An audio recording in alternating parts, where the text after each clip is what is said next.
Tonight, we will not fight the mind. We will not try to force it into submission. Instead, we will embark on a gentle journey into the heart of Zen wisdom. These teachings, honed over centuries, are not complicated philosophies to be memorized. They are simple, profound truths that act like a gentle hand, guiding us away from the noise of our thoughts and back to the quiet sanctuary that exists within us. They are invitations to see our own minds not as enemies to be conquered, but as a vast sky that can hold every cloud of thought and emotion. We will explore this path through quiet stories and simple practices, learning not to silence the mind, but to find a peace that is not disturbed by its movement. Welcome to Sleepy Monk. This is your space, a refuge where you can lay down your burdens and be held in stillness. There is nothing you need to accomplish here, no state of mind you need to achieve. Simply allow my voice to be a gentle guide. Let these words be like a quiet stream washing over you, carrying away the dust of the day. For now, all that is asked of you is to breathe, to feel the gentle rise and fall of your own body. Our path into stillness begins with a kind and honest look at the nature of our own mind. It starts by acknowledging the constant hum of activity, the restless energy that so often keeps us awake. In Zen, this is sometimes called the monkey mind, a beautiful and accurate description of the way our awareness leaps from one branch of thought to another without rest, grabbing for a worry, then a memory, then a fantasy, in an endless, agitated dance. This is not a sign that you are broken. It is the untrained nature of the mind. The path to peace does not lie in caging the monkey, but in learning to sit with it, to watch its antics with a gentle, friendly patience until it, too, learns to be still. There is an old story of a young painter named Kai who lived in a village at the edge of a great, still lake. Kai's one ambition was to paint the perfect reflection of the full moon on the water's surface. He wanted to capture its perfect, silver stillness, its serene and silent light. Each month, on the night of the full moon, he would take his finest brushes and silks down to the shore. But each time, he would be defeated by the slightest imperfection. A gentle breeze would send 1,000 tiny ripples across the water, shattering the moon into a shimmering dance of light. A fish would jump, and the rings of its splash would distort the perfect circle. An insect would land on the surface, sending out subtle tremors. Frustrated, Kai tried to control the lake. He would throw small pebbles into the water, hoping to cancel out the ripples, but this only created more chaos. He would hold his breath, as if his own stillness could command the lake to be still. He grew more and more agitated, and his paintings were tight, frustrated, and lifeless. One night, an old monk who lived in a small temple on the mountainside came down to the shore and saw the young painter's distress. He watched for a while as Kai grumbled at the wind and scowled at the dancing reflection. The monk sat down on a rock beside him. "The water is a very poor student, is it not?" the monk said softly. "It refuses to be still for you." Kai, exasperated, turned to the monk. "Master, how can I capture the moon when the water will not cooperate? How can I find stillness in all this movement?" The monk did not answer directly. Instead, he pointed to the lake. "You are trying to paint the moon," he said, "but you are refusing to paint the water. You see the ripples as a flaw, an enemy to your art. But are they? The shimmering, the dancing, the constant change. That is the water's nature. It is not an obstacle to the moon's reflection. It is the way the water reflects the moon. He then gestured for Kai to put down his brushes. For tonight, the monk said, do not be a painter. Be the lake. Simply sit. Feel the breeze on your skin as the water feels it. When a thought of frustration arises, let it be a ripple. Do not fight it. Do not try to smooth it. Just watch it spread and then dissolve. Watch the thoughts. Watch the water. Watch the moon. Do not try to make them be anything other than what they are. Kai, having no other ideas, did as the monk said. He sat in the quiet darkness, and for the first time, he simply observed. He watched his own thoughts of impatience arise and fade. He watched the water shimmer and move. And in that watching, a deep quietness settled over him. He realized his own agitation was the biggest disturbance of all. After a long while, the wind died down. The water became a perfect black mirror. The moon hung in it, silent and perfect. But now, Kai's desire to paint it had changed. He saw that the beauty was not just in the stillness, but in the entire process. He had found his peace not by forcing the lake to be still, but by allowing his own mind to be. The story of Kai and the lake is the story of our relationship with our own minds at night. We lie in bed and, like the painter, we demand a perfect stillness. We want a mind that is a flawless mirror so that we can fall asleep. Any thought, any worry, any memory that arises, we see as an enemy, a ripple destroying our peace. We try to force it to be still. We tell ourselves, I have to stop thinking. We try to push the thoughts away, which is like Kai throwing pebbles into the lake. This struggle, this resistance, is what creates the agitation that keeps us awake. The wisdom of Zen invites us to a radically different approach. It asks us to put down our brushes, to let go of our agenda, and to simply become the observer. Your mind is the lake. The thoughts are the ripples. They are not a mistake. They are the natural activity of the mind. They are not an obstacle to your peace. They are simply what the mind is doing in this moment. Peace is found not in the absence of thoughts, but in changing our relationship to them. When we can sit on the shore of our own awareness and watch the ripples of thought come and go, without getting caught in them, without judging them, without needing them to be different, we discover a deep and profound stillness that was there all along. This is the stillness of the observer, the silent, spacious awareness that holds all the mental activity. It is like the vast silent night sky that holds both the moon and the passing clouds. The clouds can never stain the sky. Your thoughts can never stain the pure awareness that is your true nature. To bring this wisdom into your own experience right now, you can practice becoming the gentle observer of your own mind. You do not need to sit in a special posture. You can do this lying here, ready for sleep.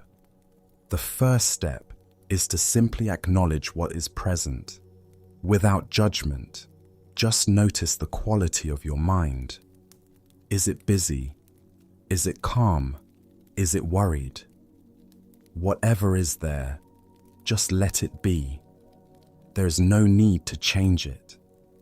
Next, gently bring your attention to the physical sensation of your breath. Feel the air moving in and feel the air moving out. The breath is your anchor. It is always in the present moment. It is the rock on the shore where you can sit and watch the lake of your mind. Now, as thoughts inevitably arise, your practice is simply to notice them. You don't need to follow them, analyze them, or push them away. You can just label them softly in your mind. A thought about tomorrow arises, and you can gently say to yourself, planning. A memory from today appears, and you can say, remembering. A wave of anxiety washes through, and you can note, worrying.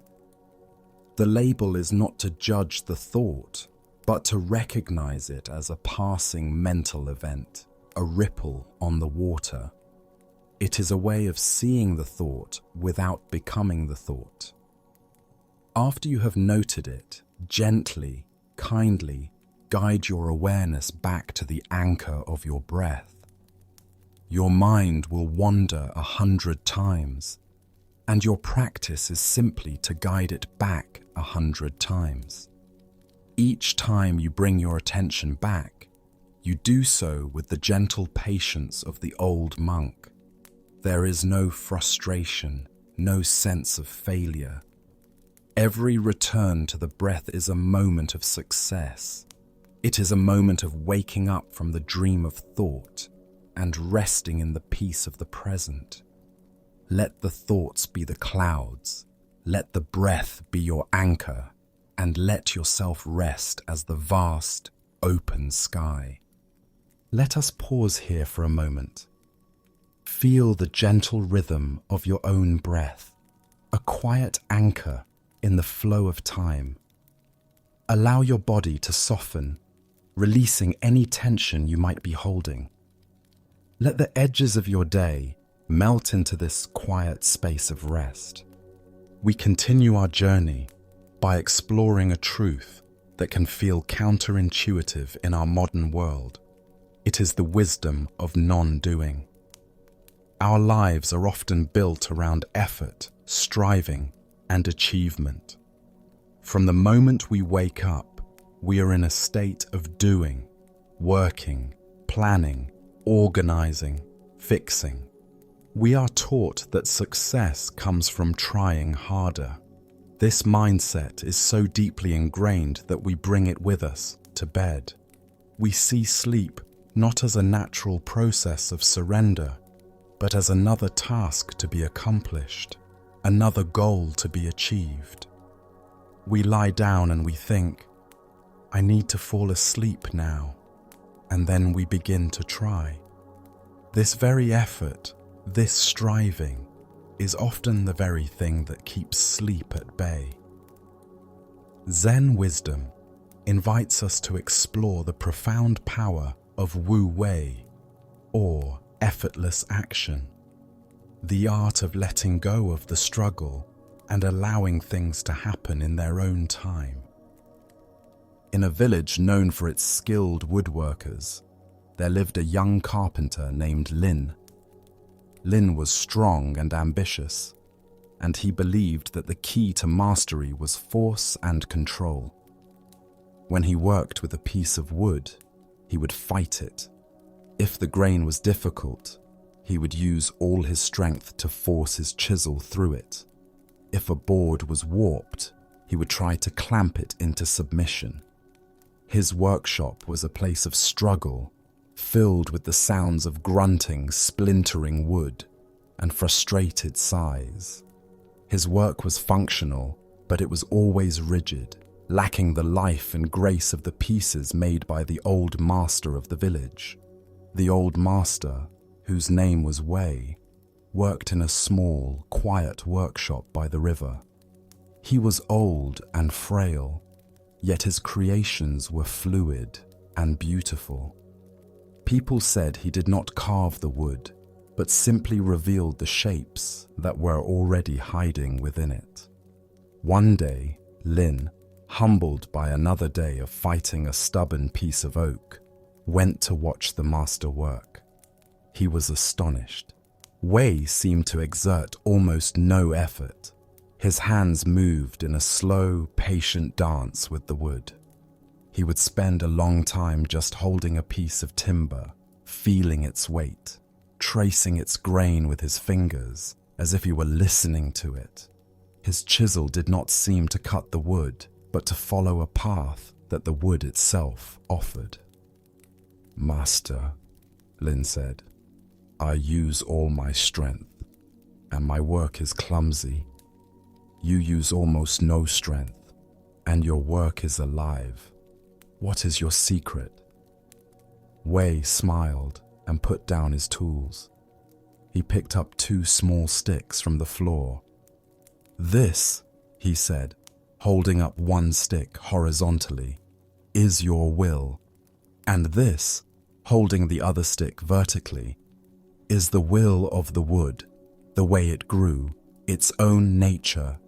You try to force your will directly against the wood's will," he said, pressing the 2 sticks together in a cross shape. "There is much effort, much resistance, much splintering." Then he took the stick representing his will and laid it alongside the stick representing the wood, pointing in the same direction. "I do not place my will against the wood," he said softly. "I listen to the wood. I learn its nature, its strengths, its weaknesses. And then I place my will alongside its own. We travel in the same direction. There is no struggle. The wood shows me how it wants to be shaped, and I simply help it along. The art is not in forcing, but in listening and aligning." The old master's wisdom is the very heart of the practice of falling asleep. Sleep, like the grain of the wood, has its own nature, its own will. It is a natural process of the body and mind, a state of deep surrender. It cannot be forced by our will. The more we try to clamp it down and control it, the more it resists. When we lie in bed, our minds buzzing with the command, "Sleep now," we are pressing our will against the natural flow. This creates tension, anxiety, and a state of hyper-arousal that is the exact opposite of the state required for sleep. We check the clock, calculating how many hours we have left. We get frustrated with our own minds. We are at war with the present moment, trying to force a future state of being to arrive. This is the struggle of Lin in his workshop. The wisdom of non-doing invites us to become like the Master Wei. It invites us to stop fighting and start listening. It asks us to align ourselves with the natural process of rest, rather than command it. This means letting go of the goal of falling asleep. It sounds paradoxical, but the moment we release the desperate need to sleep is often the moment the door to sleep can finally open. This is a profound act of trust. It is trusting that your body knows how to rest. It is trusting that if you simply create the right conditions, a quiet room, a comfortable bed, and a mind that is at ease, sleep will arise naturally, in its own time. The art is not in trying to sleep, but in letting go of everything that stands in the way of sleep. To practice this art of non-doing, you can begin by shifting your intention. As you lie here, consciously let go of the goal of falling asleep. Replace it with the simple intention to rest. Resting is something you can do. Sleeping is something that happens. Let your only job for the next little while be to rest your body and mind as best you can. Begin with the body. Bring your awareness to all the points where your body is making contact with the surface beneath you. Feel the weight of your head on the pillow. Feel the weight of your shoulders, your back, your hips, your legs. With each exhalation, imagine you are letting go just a little bit more, allowing yourself to be held completely. Let gravity do the work.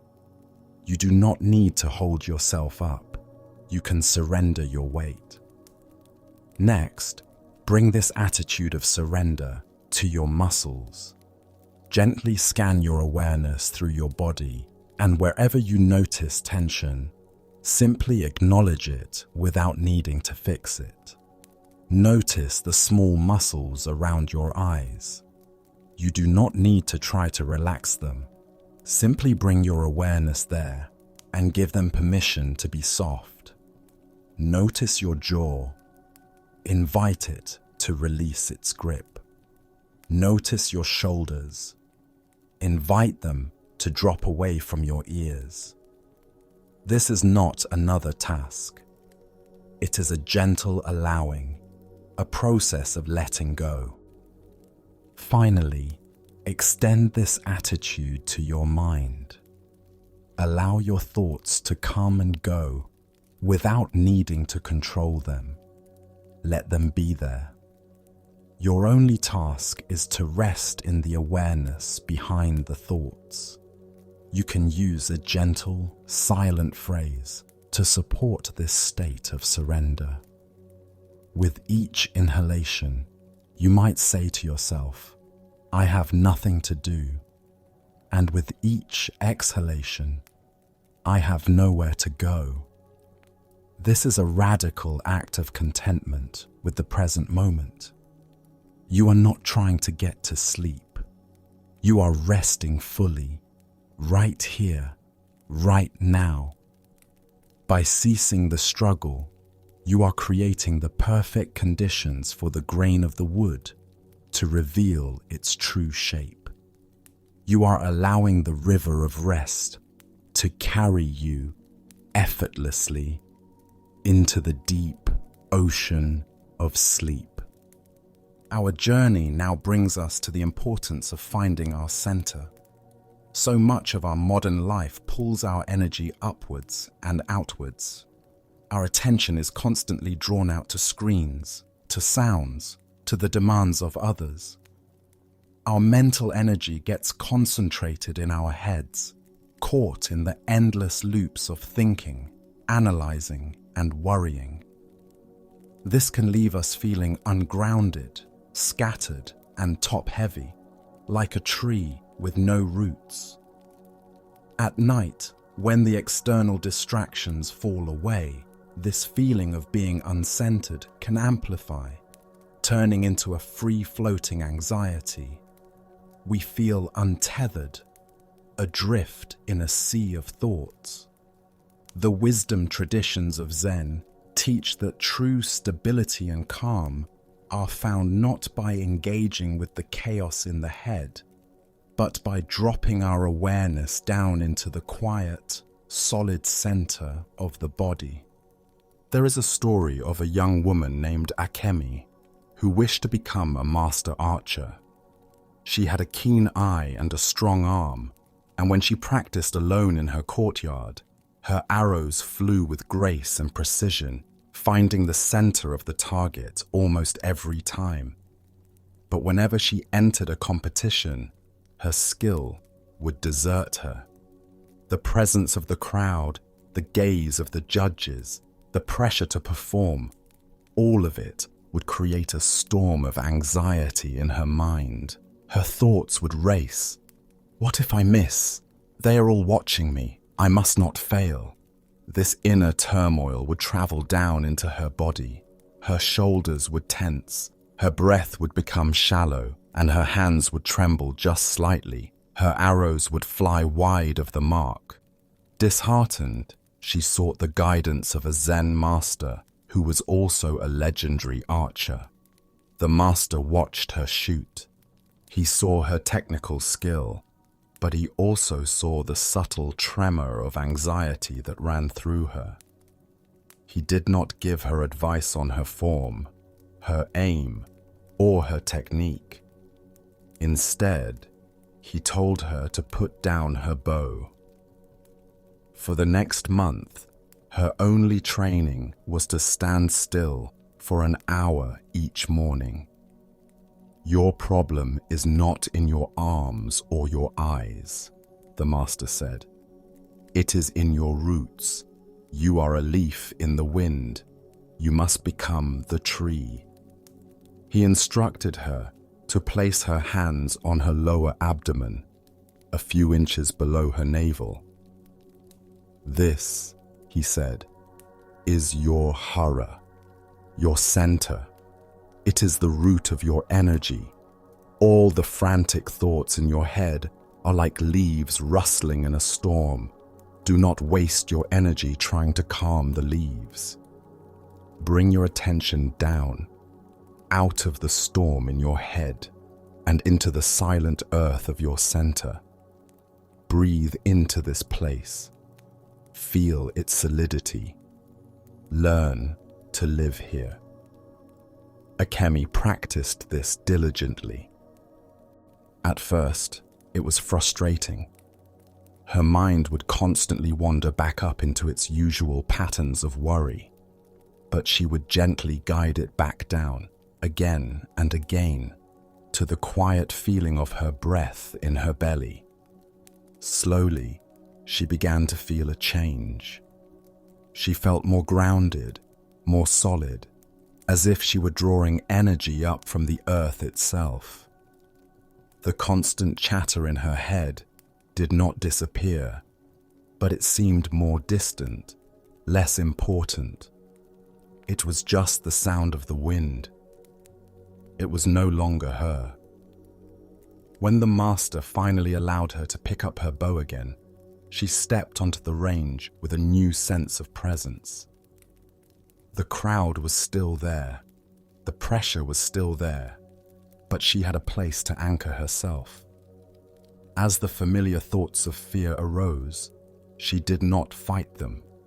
She simply kept her awareness rooted in her center, in the slow, deep rhythm of her breath.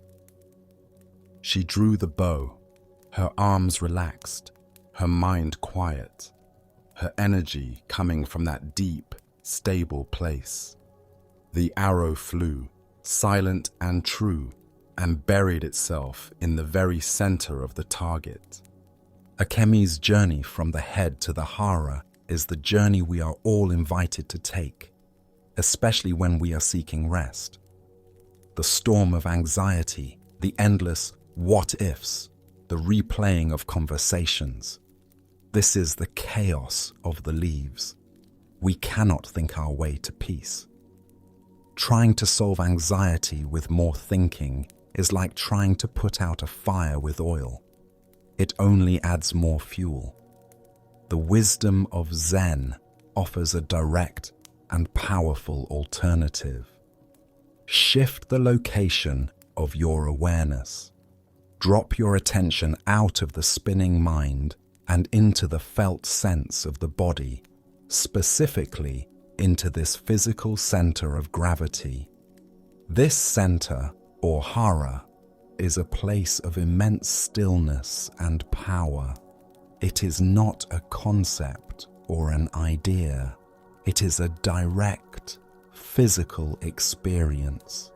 When you rest your attention here, your breath naturally deepens. Your nervous system begins to calm down. You feel heavier, more stable, more connected to the earth. This practice does not eliminate the thoughts, but it takes away their fuel. By unhooking your awareness from the storyline of your worries, and anchoring it in the simple physical reality of your body, the thoughts lose their power over you. They may continue to rustle, but you are no longer a leaf being tossed about by them. You are the tree, rooted, grounded, and unshakably present. This shift from thinking to feeling is one of the most direct paths to the deep calm that precedes sleep. To begin cultivating this connection to your center, you can practice a simple grounding meditation right now. As you lie here, if it feels right, you can gently place one or both of your hands on your lower abdomen. This physical touch can help guide your awareness. Now, begin to direct your breath into this space.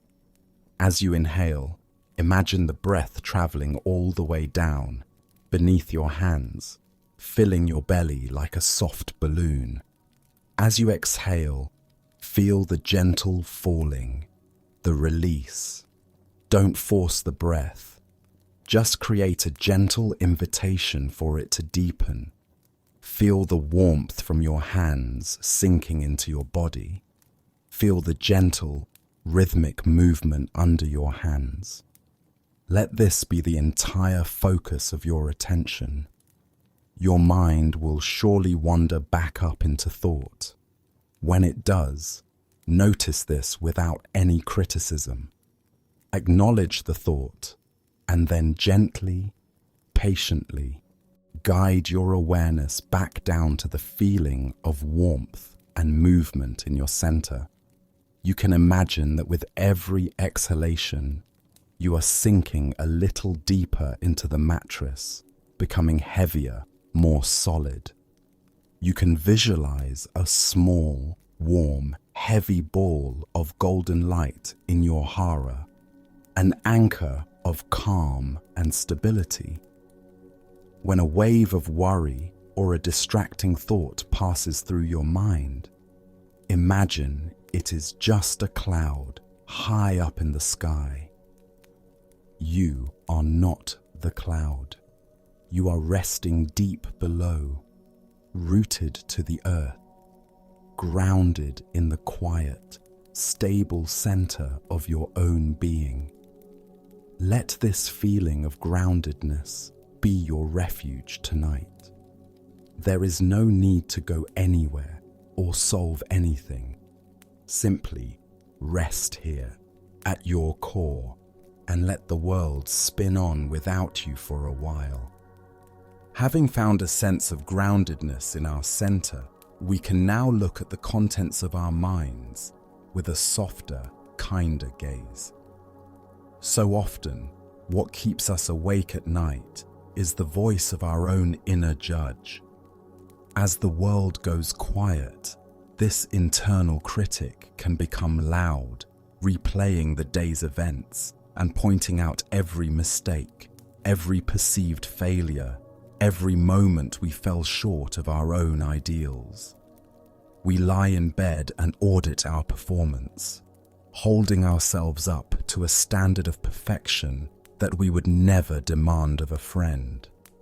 This relentless self-criticism is exhausting.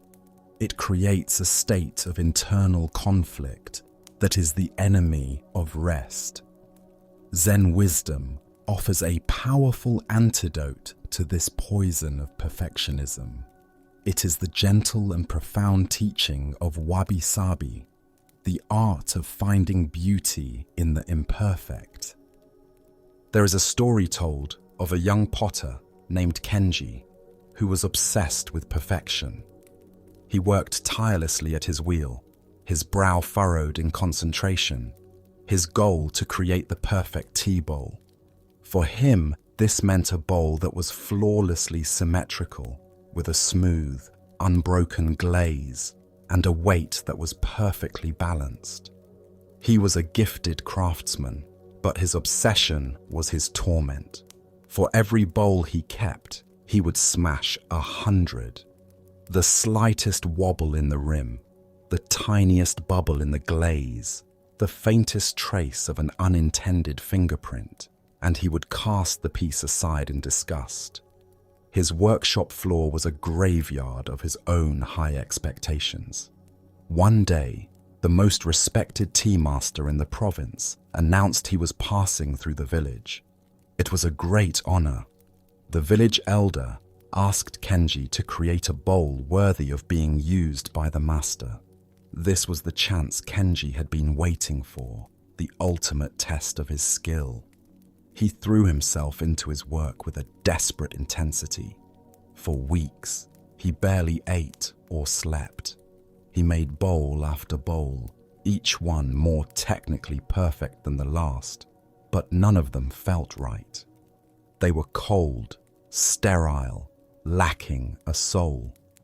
The day before the master's arrival, in a fit of despair, Kenji smashed his latest, most perfect creation. He had nothing left.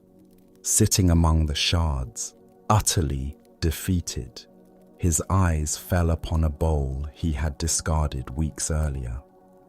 It was a simple, humble bowl he had made absent-mindedly at the end of a long day. It was deeply imperfect. One side was slightly higher than the other, and a small, dark crack had appeared in the glaze during the firing, a mark he had previously seen as an unforgivable flaw. But now, in his state of surrender, he saw it differently. He saw the gentle curve of the lopsided rim. He saw the way the crack gave the bowl a history, a story. It felt real. It felt alive. Having no other choice, he humbly presented this imperfect bowl to the tea master the next day. The master accepted the bowl, held it in his hands, and was silent for a long time. He turned it over and over, his thumb gently tracing the line of the small crack. Kenji held his breath, expecting to be shamed, but then the master looked up, and his eyes were filled with a deep appreciation. "This," the master said softly, "is a bowl that understands tea. It is a bowl that understands life. It does not pretend to be something it is not. Its flaw tells the story of its journey through the fire. It is beautiful."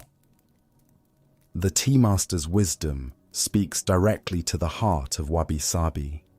It is a worldview that finds beauty not in sterile perfection, but in the authentic, humble, and transient nature of life itself. A wabi-sabi heart sees the beauty in a weathered stone, a gnarled old tree, or a tea bowl with a crack. It understands that these imperfections are not signs of failure. They are marks of existence, signatures of time, testaments to a life that has been lived. We are so often like the young potter Kenji, obsessed with our own perfection. We try to present a flawless version of ourselves to the world. We hide our cracks, our vulnerabilities, our perceived flaws. And at night, our inner critic torments us for every part of ourselves that does not match this impossible ideal. This creates a constant, low-level war within us. The teaching of wabi-sabi is an invitation to lay down our arms. It is a profound act of self-acceptance. It is the permission to be human. Your life, your mind, your body, your day will never be perfect. You will make mistakes. You will have moments of weakness. You will have flaws and scars. The path of wisdom is not to erase these imperfections, but to learn to hold them with the same tenderness and appreciation that the tea master showed to the bowl. It is to learn to trace the lines of our own cracks, not with judgment, but with a compassionate finger, recognizing that these are the very marks that tell our unique story. They are what make us real, what give us character, what make us beautiful. To practice embracing your own beautiful imperfection, especially at the end of the day, you can engage in a gentle reflection. Instead of letting your mind default to a critical review of your shortcomings, you can consciously guide it towards self-compassion. As you lie here, allow a moment from your day to come to mind where you felt you were not at your best. Perhaps a moment of impatience, a mistake at work, an awkward conversation. Feel the usual sting of self-judgment that might arise with this memory. Notice it without getting lost in it. Now, instead of feeding the critic, imagine you are the old tea master, holding this moment in your hands. Look at it with kind, wise eyes. See the humanity in it. See the tired person who made the mistake, the stressed person who spoke impatiently. Can you find a drop of compassion for that person? Instead of judgment, offer a silent phrase of kindness. You might say to yourself, "It is okay to make mistakes," or "I did the best I could in that moment," or simply, "I am human." Another practice is to visualize that perceived flaw, that crack in your being, and instead of wishing it away, imagine you are practicing the art of kintsugi, the Japanese practice of mending broken pottery with gold lacquer. Imagine a warm, liquid gold light of compassion pouring into that crack. See it not as a way to hide the flaw, but to illuminate it, to honor it, to make it beautiful.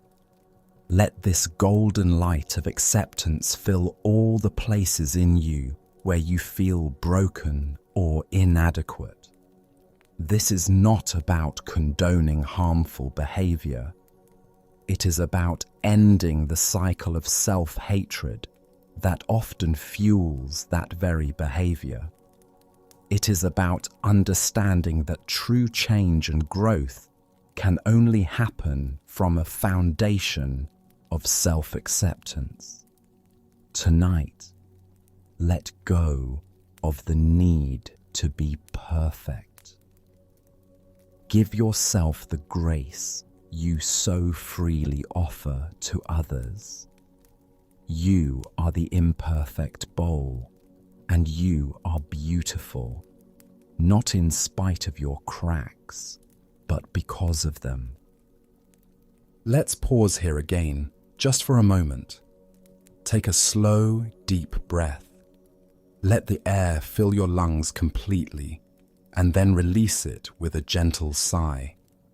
Feel your body sinking a little deeper into the surface that supports it. Let go of the day. Let go of the need to be anywhere else. You are here in this quiet space, and that is enough.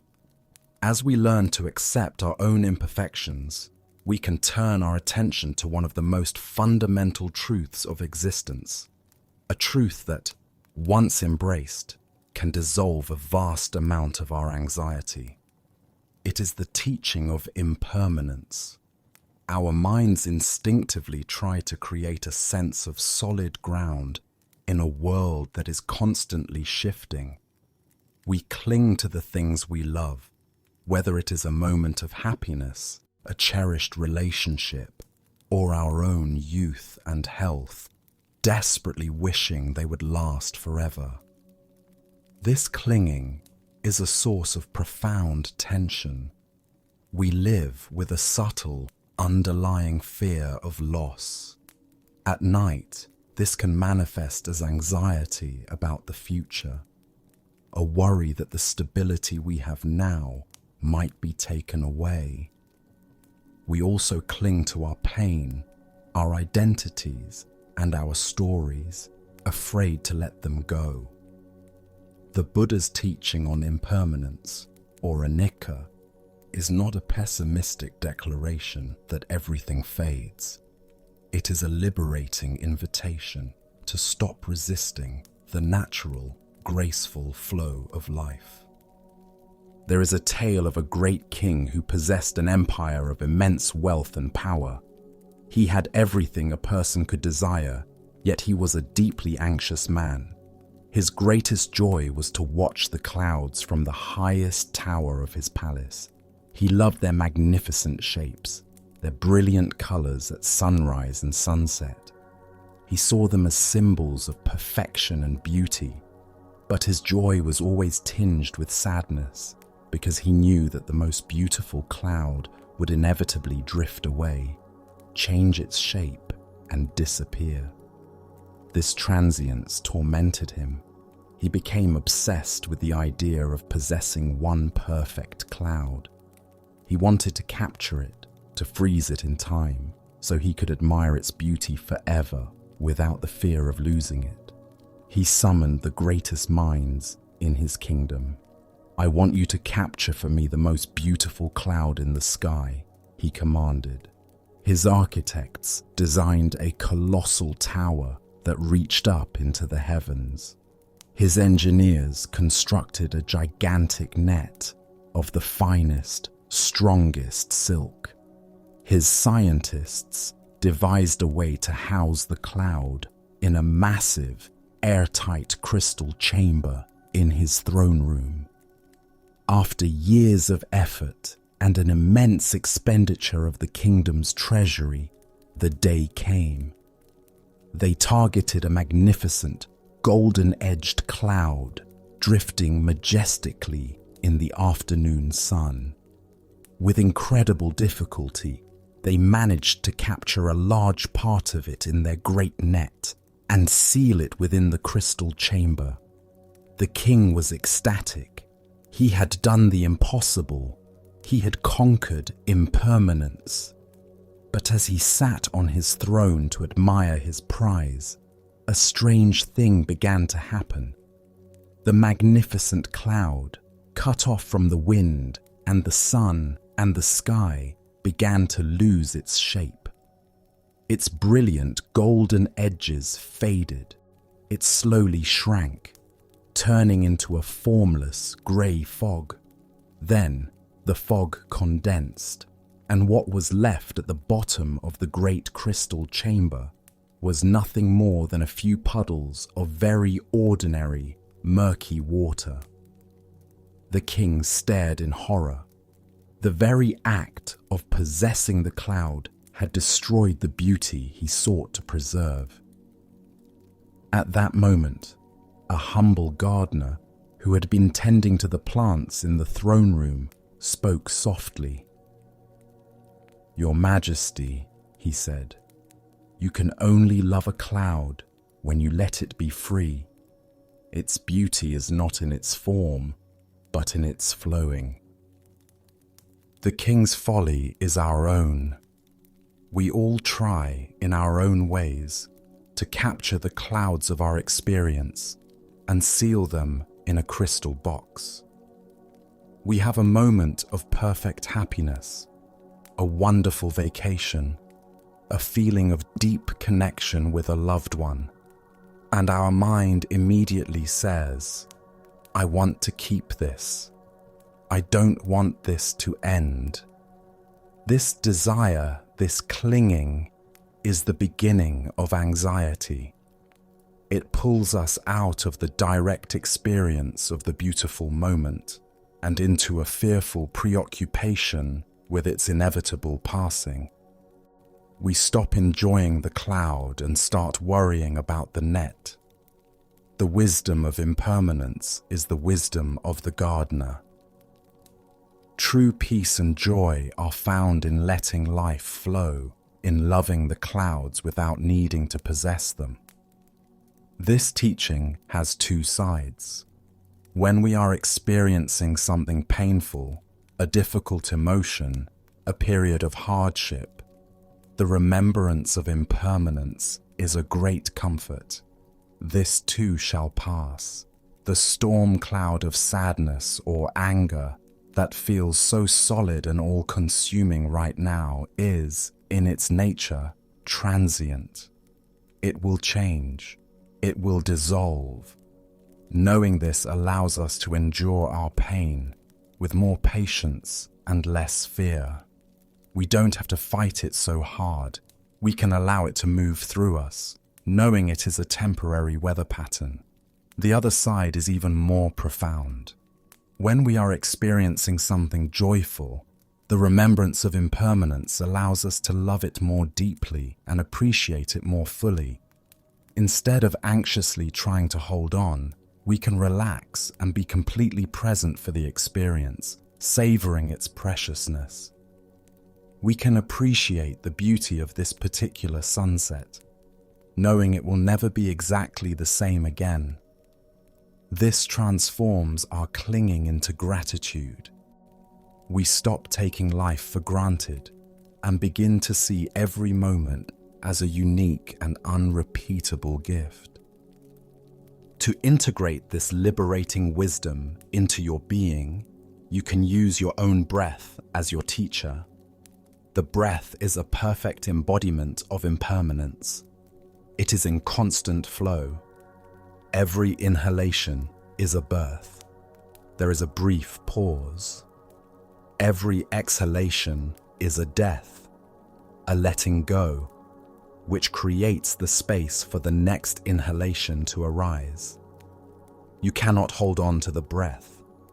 To try to hold the in-breath is to suffocate.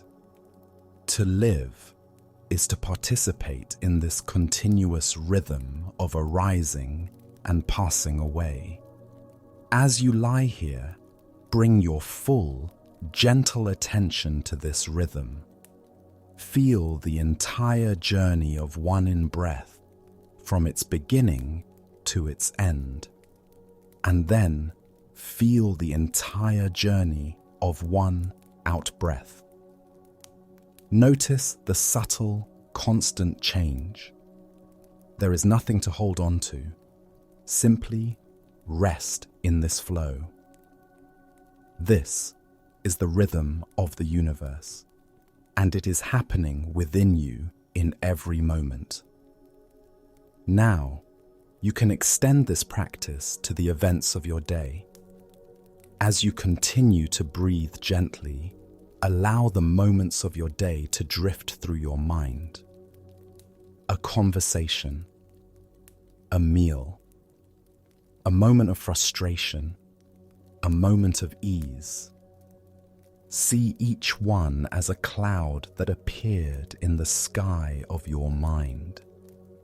As you inhale, you can acknowledge the memory. As you exhale, you can practice letting it go. You are not trying to erase it or push it away. You are simply acknowledging that its time is over. It has passed. Let your exhale be a gentle release of your grip on the past. This practice is particularly helpful for pleasant moments that your mind wants to cling to, and for unpleasant moments that your mind wants to resist. With each breath out, you are training the mind in the graceful art of letting go. You are learning to be like the open sky, allowing all the clouds of experience to drift by without needing to capture a single one. This is freedom. This is peace. This is the wisdom that allows you to rest deeply, at ease with the beautiful, ever-changing flow of life. As we come to accept the flowing, impermanent nature of our experience, we are led to an even more subtle and profound insight. We often feel overwhelmed by our own minds. The sheer volume of thoughts, memories, worries, and plans can feel like a dense, crowded, and sometimes suffocating inner world. We experience our thoughts as being very solid and very real, and most importantly, we experience them as being me. We believe that we are the thinker of the thoughts, the voice in our head. This identification can make us feel trapped, as if we are locked in a small room with a relentless commentator.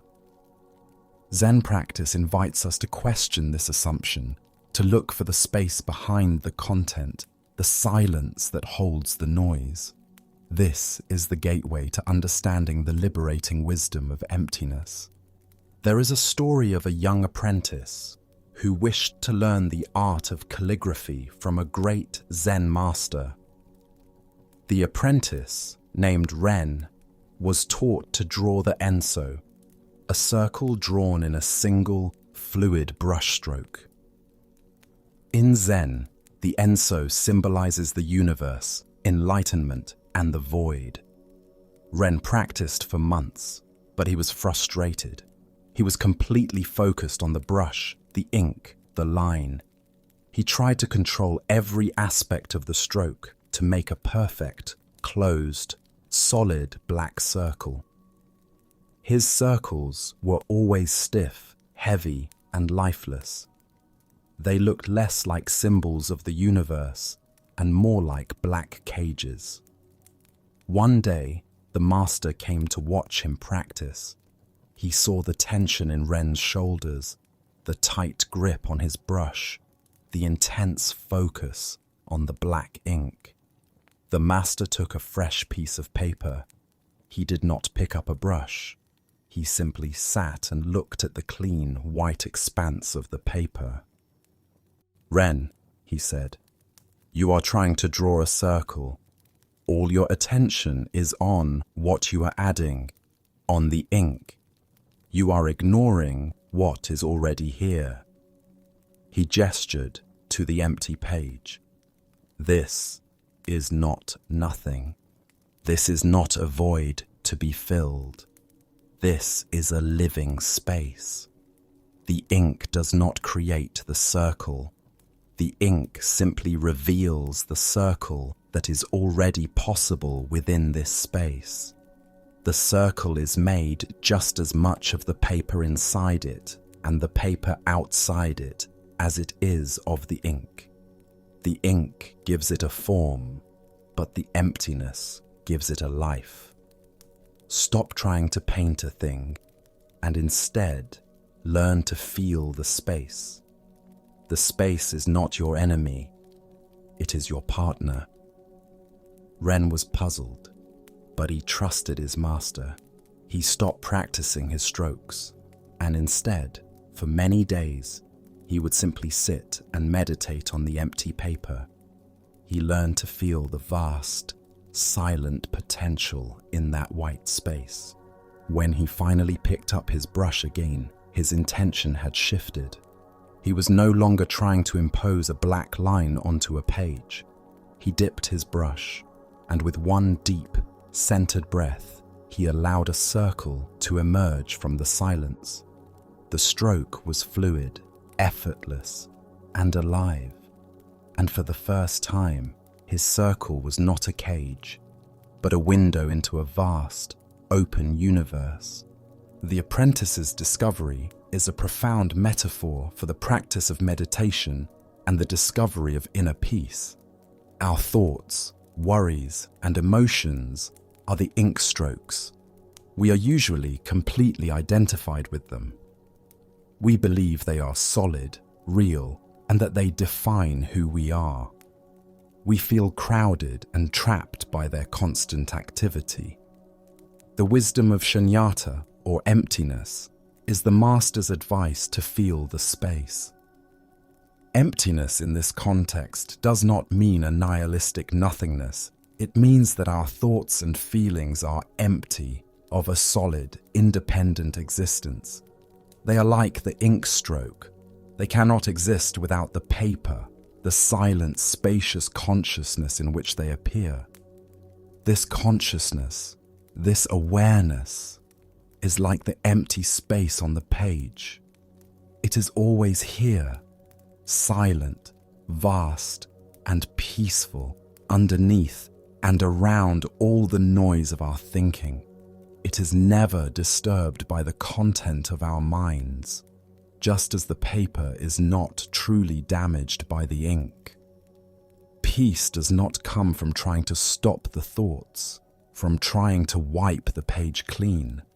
Peace comes from shifting our attention, our sense of identity, from the ink strokes of thought to the vast, open paper of awareness itself. When we realize that we are not the thoughts, but the space in which the thoughts are happening, a profound sense of freedom arises. We are no longer trapped inside the black circle of our worries. We are the entire page, holding it all with a quiet, spacious ease. To experience this for yourself, you can practice shifting your attention from the content of your mind to the context that holds it. This is a subtle but powerful practice. Begin by becoming aware of the sounds around you. Perhaps the hum of a fan, a distant car, or the sound of your own breathing. These sounds are like the ink strokes.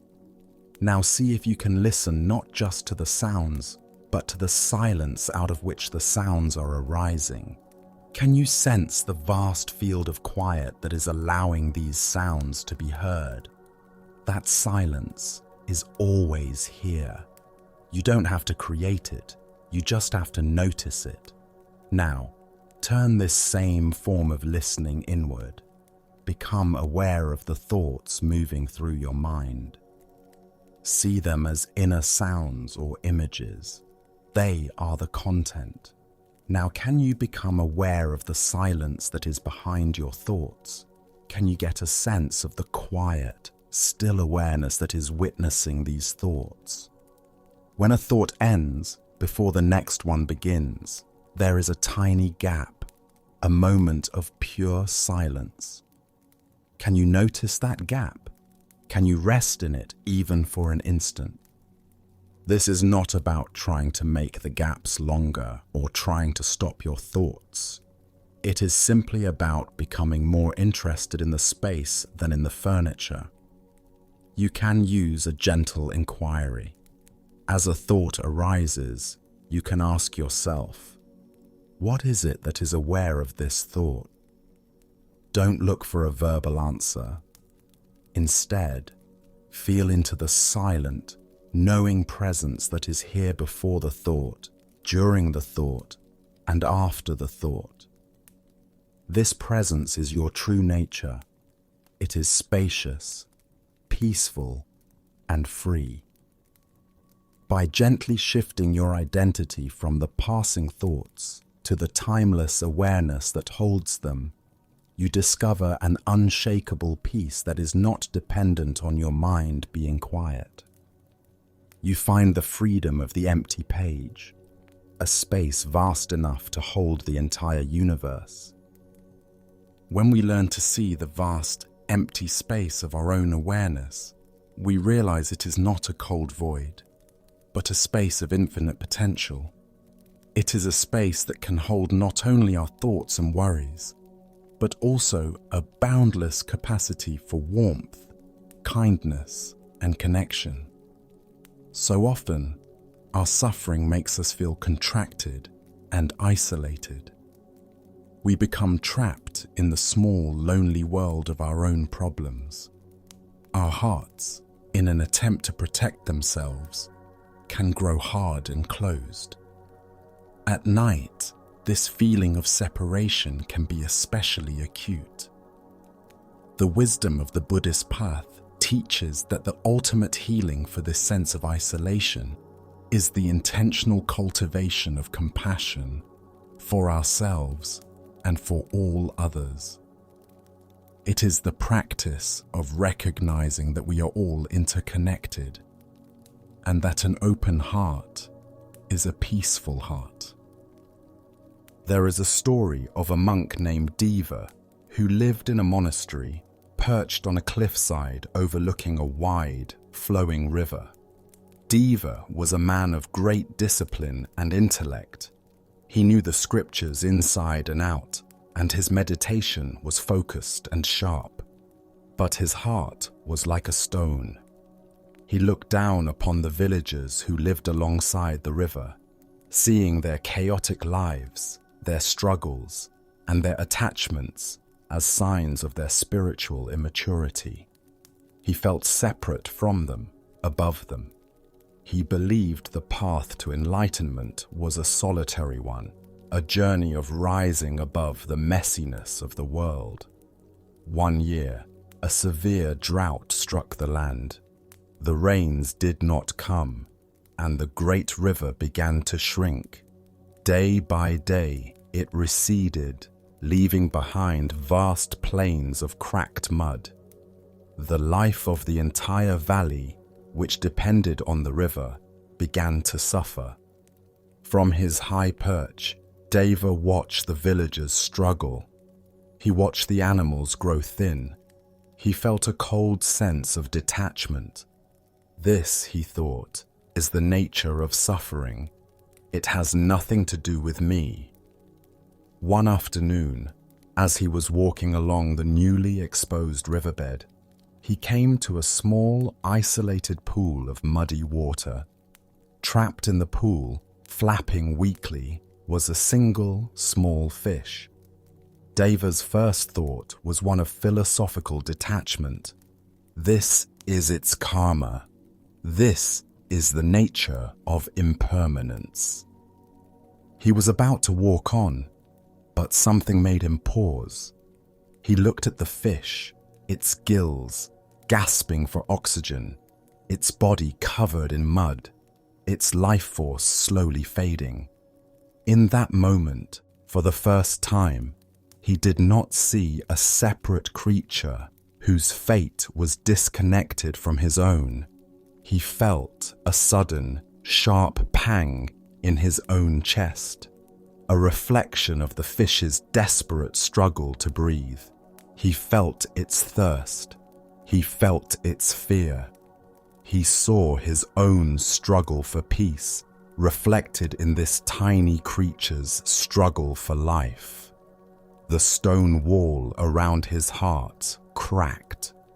Without another thought, he waded into the mud, gently scooped up the fish in his hands, and carried it down river to where the main channel still flowed, releasing it into the deep water. As he watched it swim away, a profound shift occurred within him. He realized that the river was not just the water flowing in the valley. The river was the flow of life itself that connected him to the fish, to the villagers, to every being. Their suffering was not separate from his.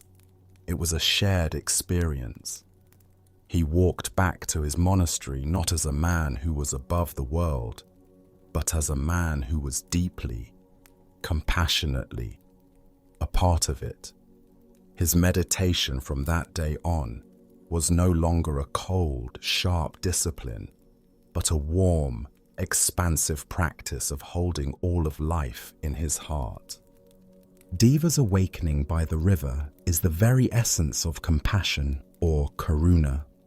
It is the moment we stop being a detached observer of suffering and allow ourselves to feel our connection to it. Compassion is not pity, which looks down from above. Compassion is empathy, the ability to feel with another, to recognize our shared vulnerability. It is the sincere wish for all beings to be free from their suffering. This profound state of heart is often paired with its close sibling, metta, or loving kindness, which is the sincere wish for all beings to be happy and well. Together, they are the two wings of the bird of awakening. The intellect and wisdom are one wing, but without the other wing of compassion, we cannot fly. This practice is the most powerful antidote to the states of mind that keep us from rest, fear, anger, judgment, and loneliness. A heart that is judging itself and others is a tense, contracted heart. A heart that is radiating kindness is a soft, open, and relaxed heart. Importantly, this practice must always begin with ourselves. We cannot offer water from a dry well. Many of us find it easier to feel compassion for a suffering animal or a friend than we do for ourselves. We meet our own pain, our own failures, our own anxiety with harshness and impatience. The practice of self-compassion is the radical act of turning this warmth inward. It is learning to hold our own suffering with the same tenderness we would offer to a loved one.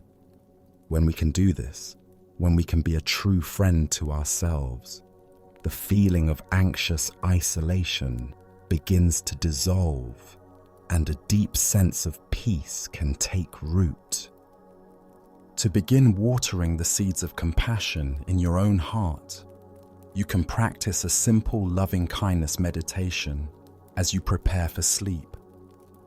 This practice is not about forcing a feeling, but about gently setting an intention. The sincere wish is what matters. Find a comfortable position and, if it feels natural, place a hand over the center of your chest. This physical gesture can be a reminder of tenderness. Begin by offering the kindness to yourself. Silently, slowly, repeat these phrases in your mind, letting them be a gentle wish, a soft prayer. May I be safe. May I be happy. May I be healthy. May I live with ease. As you repeat the phrases, just allow whatever feelings are there to be there. If you feel resistance or unworthiness, just notice that with kindness too, you are simply planting seeds in the soil of your heart. Continue for a few minutes, offering this unconditional goodwill to your own being. After a while, bring to mind someone you love easily, a friend, a family member, a pet. Picture them in your mind and begin to direct the phrases toward them. May you be safe. May you be happy. May you be healthy. May you live with ease. Feel the natural warmth in your heart for this being, and let the words be carried on that warmth. Then, if you feel able, you can expand the circle. You can bring to mind a neutral person, perhaps a neighbor or a co-worker.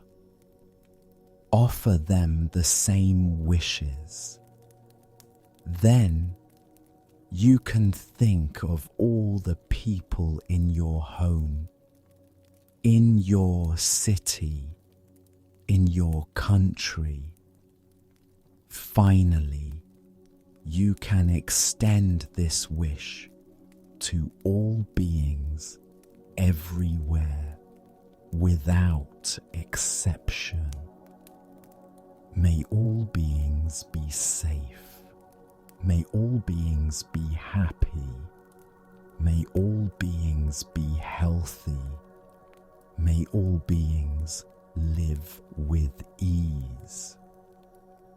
This practice gently dissolves the walls of separation we build around our hearts. It connects us to our shared humanity and our shared wish for peace. It is a soft and gentle way to fall asleep, wrapped not in the cold blanket of worry, but in the boundless warmth of an open and loving heart. Let us pause for a moment. Feel the quiet presence in the center of your chest. Let your breath be soft. Allow your heart to feel spacious and at ease. You are held in a great web of kindness. You are not alone. Having opened our hearts, we can approach our minds with a new sense of possibility. Often, our inner world can feel like a chaotic wilderness, a tangled jungle of thoughts and emotions over which we have no control. We feel we are at the mercy of whatever mood or worry happens to arise, especially in the vulnerable quiet of the night. This feeling of helplessness is a great source of anxiety, but the Buddha's teachings offer a different perspective. They teach that we are not the helpless victims of our minds. We are its gardeners. We may not be able to control the weather or stop every weed seed from blowing in on the wind, but we absolutely have the power to cultivate the soil, to nourish the plants we wish to grow, and to gently remove the weeds that choke the life from the garden. This is the practice of cultivating skillful states of mind. Our mind is this royal garden. The unskillful states of mind, what the Buddha called akusala, are the thorny weeds. These are states like anger, resentment, jealousy, greed, and anxiety. They are called unskillful, not because they are morally evil, but because, quite simply, they lead to suffering for ourselves and for others. They create a thorny, painful, inner landscape. The skillful states, or kusala, are the beautiful flowers and fruit trees. These are states like kindness, compassion, generosity, patience, gratitude, and calm. They are called skillful because they lead directly to happiness, peace, and well-being. Just like the young queen, we can often feel that our minds are hopelessly overgrown with the weeds of worry and fear. We feel that we are engaged in an endless, exhausting battle against them. The wisdom of the gardener teaches us a more skillful way. We must learn to recognize the difference between the weeds and the flowers in our own minds, and our practice becomes twofold. We gently and patiently learn to withdraw our energy and attention from the weeds. A worry about the future is a thorny weed. When we notice it, instead of getting entangled in its story and watering it with our focused attention, we can gently acknowledge it and then turn our minds elsewhere. This is like pulling the weed. It is not an act of aggression, but a simple and firm act of non-engagement. But even more powerfully, we must actively nourish the flowers. We must consciously and intentionally cultivate the skillful states. We can't just wait for gratitude or kindness to spontaneously appear. We must create the conditions for them to grow. This is a profoundly hopeful and empowering teaching. It means that the quality of our inner life is not random. It is a direct result of what we choose to cultivate. To practice being a wise gardener of your mind as you settle into rest, you can use a simple two-step process. The first step is to gently pull a weed. Notice if there is a particularly persistent weed of thought active in your mind right now. Perhaps it is a worry about a problem at work or a resentment about something someone said. See this thought pattern clearly as a thorny weed that is causing you suffering. You do not need to fight it or hate it. Simply see it for what it is. Then make a conscious, gentle choice not to water it. Withdraw your attention from its storyline. You can say to yourself, "This is not a helpful path for my mind to take right now. I will not follow it."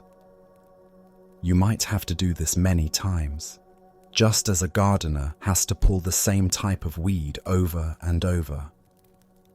Be patient and kind with yourself. The second and more important step is to consciously water a flower. Actively bring to mind something that represents a skillful state. The easiest and most powerful practice for this is gratitude. Scan through your day and find one small thing for which you can feel genuinely grateful. It does not have to be something big. It could be the taste of your morning coffee, a kind word from a friend, the feeling of the sun on your skin, or simply the comfort of your own bed right now. Hold this small memory in your mind. Don't just think about it. Allow yourself to feel the feeling of gratitude in your body. Let it be a warmth in your chest, a softening in your face. Water this seed of gratitude with your full attention for a minute or two. This simple act does more than just distract you from your worries. It actively changes the environment of your mind. It shifts you out of a state of lack and anxiety and into a state of sufficiency and peace. It creates the rich, fertile soil from which a restful night's sleep can grow. You are the gardener.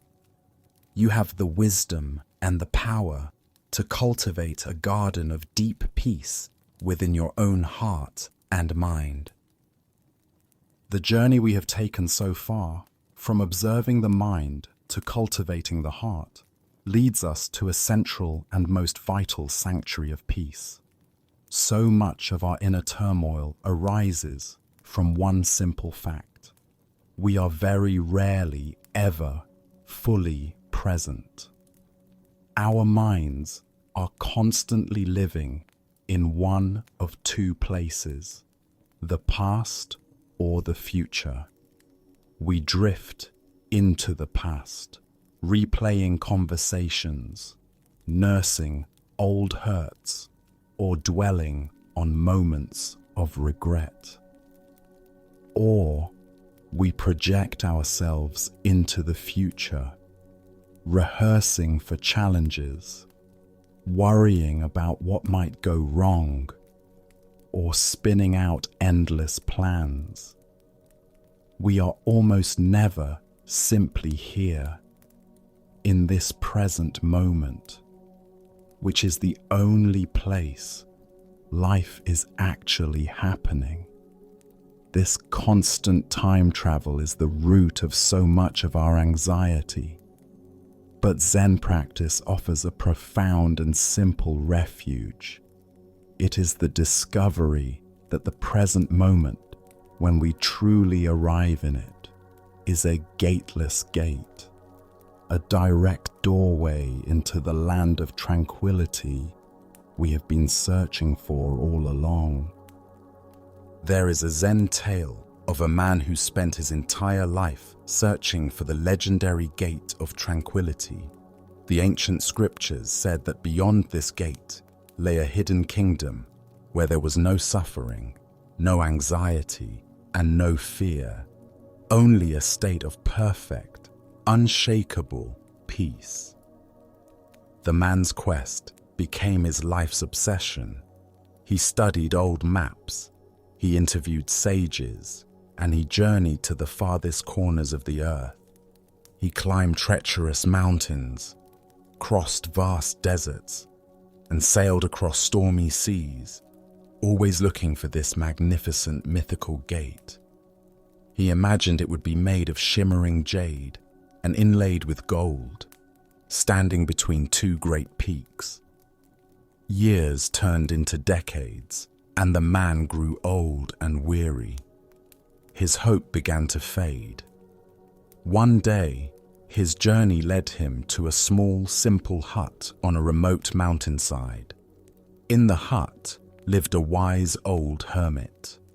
The traveler, his back bent with age and his heart heavy with disappointment, told the hermit his story. "I have spent my whole life searching for the gate of tranquility," he said, his voice cracking with emotion. "I have failed. Can you please tell me where it is before I die?" The old hermit looked at him with eyes full of compassion. He said nothing, but simply gestured for the man to sit. He prepared a pot of tea with slow, mindful movements. He poured a cup and handed it to the traveler. "Tell me," the hermit said softly, "what do you feel in your hands right now?" The traveler, surprised by the question, focused his attention on his hands for the first time in a long time. "I feel the warmth of the cup," he answered. "Good," said the hermit. "And what do you hear?" The traveler listened. "I hear the wind in the pine trees outside your hut and the sound of my own breathing." "And the steam rising from your tea," the hermit continued. "What does it look like as it dances in the air?" The traveler watched the steam, mesmerized by its graceful, ever-changing forms. In that moment, watching the steam, feeling the warmth, hearing the wind, his frantic, searching mind grew still. A sense of peace that he had never known washed over him. He looked at the hermit, his eyes wide with realization.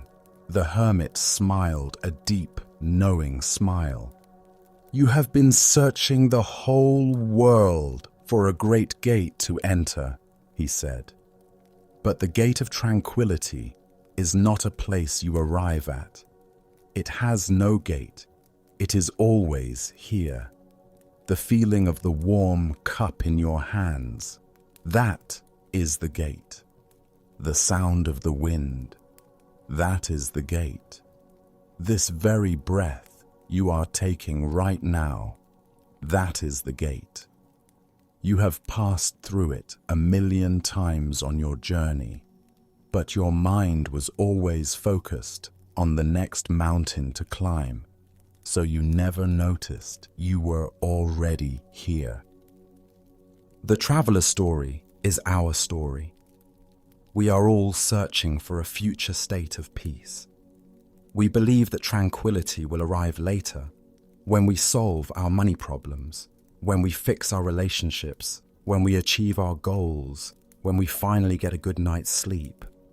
We treat peace as a destination, a place we need to get to. The most radical and liberating teaching of Zen is that peace is not a destination. It is our starting point. It is the very nature of this present moment, when we are not clouding it with our thoughts about the past and future. The gateless gate is a famous Zen paradox. The way to enter is to realize that you are, and always have been, inside. The only thing that prevents us from experiencing the peace of the present moment is our belief that it is somewhere else. Our thinking mind is the map maker, always trying to chart a course away from the here and now. But all the maps lead away from the treasure. The treasure is always right here, under our feet. When we can let go of our stories, our striving, our desperate search, and simply arrive in the direct, sensory reality of this moment, the gate vanishes, and we find ourselves home. This is not something complex. It is the simplest thing in the world. It is the feeling of your body breathing. It is the sensation of the blanket on your skin. It is the quiet hum in the room. This is reality. And in this simple, direct reality, untangled from our mental stories, there is a profound and simple peace. To practice walking through the gateless gate and finding your refuge in the present moment, you can use your senses as anchors. This practice gently coaxes your attention out of the abstract world of thought and into the tangible reality of the here and now. As you lie here, begin by gently opening your awareness to the sense of hearing. Listen. What sounds can you hear? Don't strain to listen. Just let the sounds come to you. You might hear the faint sound of your own breath. You might hear a quiet hum in the room. You might hear nothing but a deep silence. Whatever is there, just receive it without judgment. Let your awareness be like a vast, open space in which these sounds arise and pass away. Now, bring your awareness to the sense of touch. What can you feel? Notice the points of contact between your body and the bed. Feel the weight of the blankets upon you. Can you feel the sensation of the air on your exposed skin, on your face or hands? Can you feel the subtle internal sensations within your body? A feeling of warmth or coolness or tingling. Just rest your attention in this world of pure sensation without needing to label it or think about it. Just feel. Next, you can bring your awareness to the sense of smell. Without moving, can you detect any subtle sense in the air? Perhaps the clean smell of your pillowcase or the faint scent of the night air. It does not matter if you smell anything or not. The practice is in the gentle act of being open and receptive to the present moment through your senses.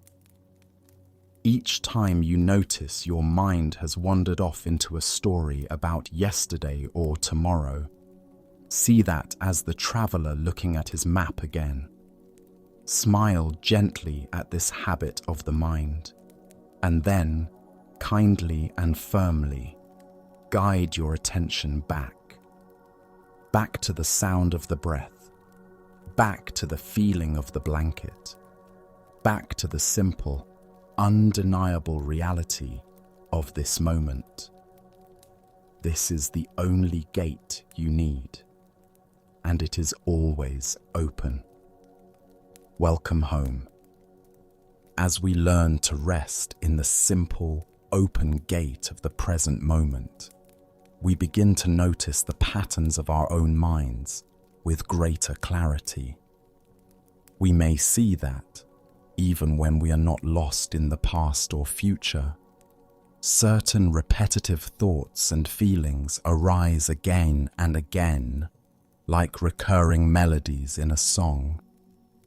We can feel trapped by these habits of mind, as if we are the victim of a mysterious inner force that dictates our moods and our fears.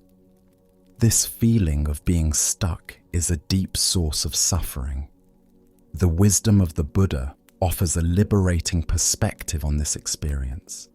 It is the teaching of karma, which reveals that we are not the passive victims of our minds, but the active creators of our inner world. There is an old teaching story about a young boy who was wandering in the high mountains and found himself in a vast, circular valley, surrounded on all sides by towering rock faces. He had never been there before, and as a wave of fear and loneliness washed over him, he cried out, "I hate you!" Immediately, from the cliffs all around him, a voice echoed back, "I hate you." The boy was startled and grew angry. He thought there was another mean-spirited boy hiding in the rocks, mocking him. He balled his fists and shouted, "You are a coward!" And from all around, the valley answered, "You are a coward!" The angrier he got, the more insults he hurled at the valley, and the more insults the valley hurled back at him. Finally, terrified and in tears, he ran down the mountain and back to his home. He told his mother that there was a horrible, angry boy living in the mountain valley who had screamed terrible things at him. His mother, who was a wise woman, understood what had happened. She looked at her son with a gentle smile. "That is the valley of the echo," she said. "The valley has no anger of its own. It only holds what is given to it and gives it back to you. The anger you heard was your own. Go back tomorrow, but this time, when you enter the valley, I want you to shout something different. I want you to shout, 'I love you.'" The boy was skeptical, but he trusted his mother. The next day, he returned to the valley. Taking a deep breath, he shouted, "I love you." And from all around, 100 voices seemed to sing back to him, "I love you." He was filled with a sense of wonder and joy. He had discovered the secret of the valley. He realized he was not a victim of its voice. He was its source. This story is a perfect illustration of the law of karma. Karma is perhaps one of the most misunderstood teachings from the East. It is not a system of cosmic reward and punishment managed by some external judge. It is simply the natural law of cause and effect, as simple and as impersonal as the law of an echo. The valley is your mind. The words you shout are your intentions, your thoughts, and your actions. The echo is the result, the quality of your experience. The Buddha taught that the most crucial element of karma is intention, the volition or will behind an action. It is the quality of our intention that plants the seed. When we shout thoughts of anger, fear, resentment, or self-pity into the valley of our minds become conditioned to echo those very qualities back to us.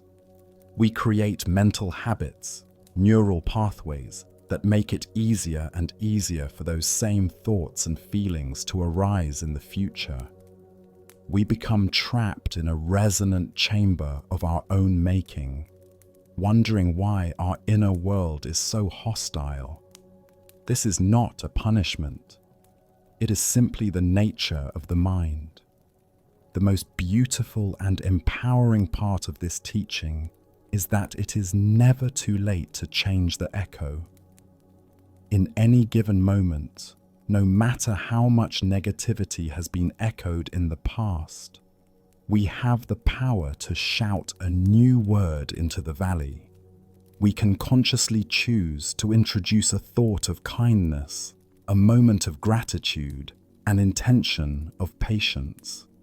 At first, this new shout might seem drowned out by the old echoes, but if we persist, if we continue to consciously cultivate skillful intentions, the entire resonance of our mind begins to change. The old, painful echoes fade, and the new, beautiful echoes grow stronger. We are not the victims of our mental habits. We are their architects. To work skillfully with karma as you prepare for rest, you can practice becoming the conscious creator of your own inner echo. The first step is to listen with mindful awareness. When you notice a recurring, painful thought loop, a familiar echo of worry or self-criticism, your first job is not to fight it. Fighting the echo only makes more noise. Your job is to recognize it for what it is, an old habit, an old shout from the past coming back. You can say to yourself, this is the echo of worry. I know this sound. This simple act of recognition creates a space of awareness. You are no longer lost in the echo. You are the one who is hearing it. The second step is to consciously introduce a new sound. This is not about arguing with the old echo or trying to suppress it. It is about gently and intentionally adding a new, more skillful intention into the mix. If the echo is worry, the new shout could be a silent phrase of trust, such as, "In this moment, all is well," or "I can handle whatever comes." If the echo is self-criticism, the new shout is an act of self-compassion. You can place a hand on your heart and whisper to yourself, "May I be kind to myself." If the echo is resentment toward another person, the new shout can be a simple wish for their well-being. May you be at peace. This practice is not about pretending you don't feel what you feel. It is a profound act of mental hygiene. It is a recognition that you have a choice.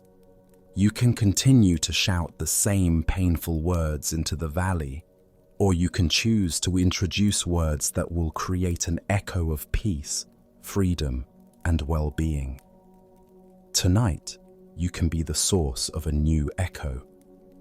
Plant the seeds for a peaceful tomorrow by introducing a gentle, kind, and loving intention into your mind right now.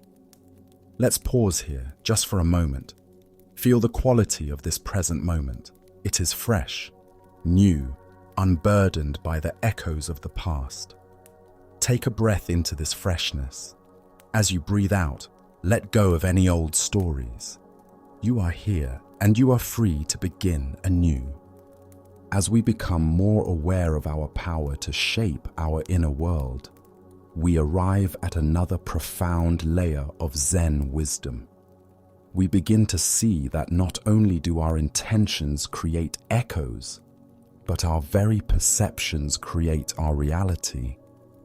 The fears that keep us awake at night often feel incredibly solid, like dangerous beasts lurking in the corners of the room.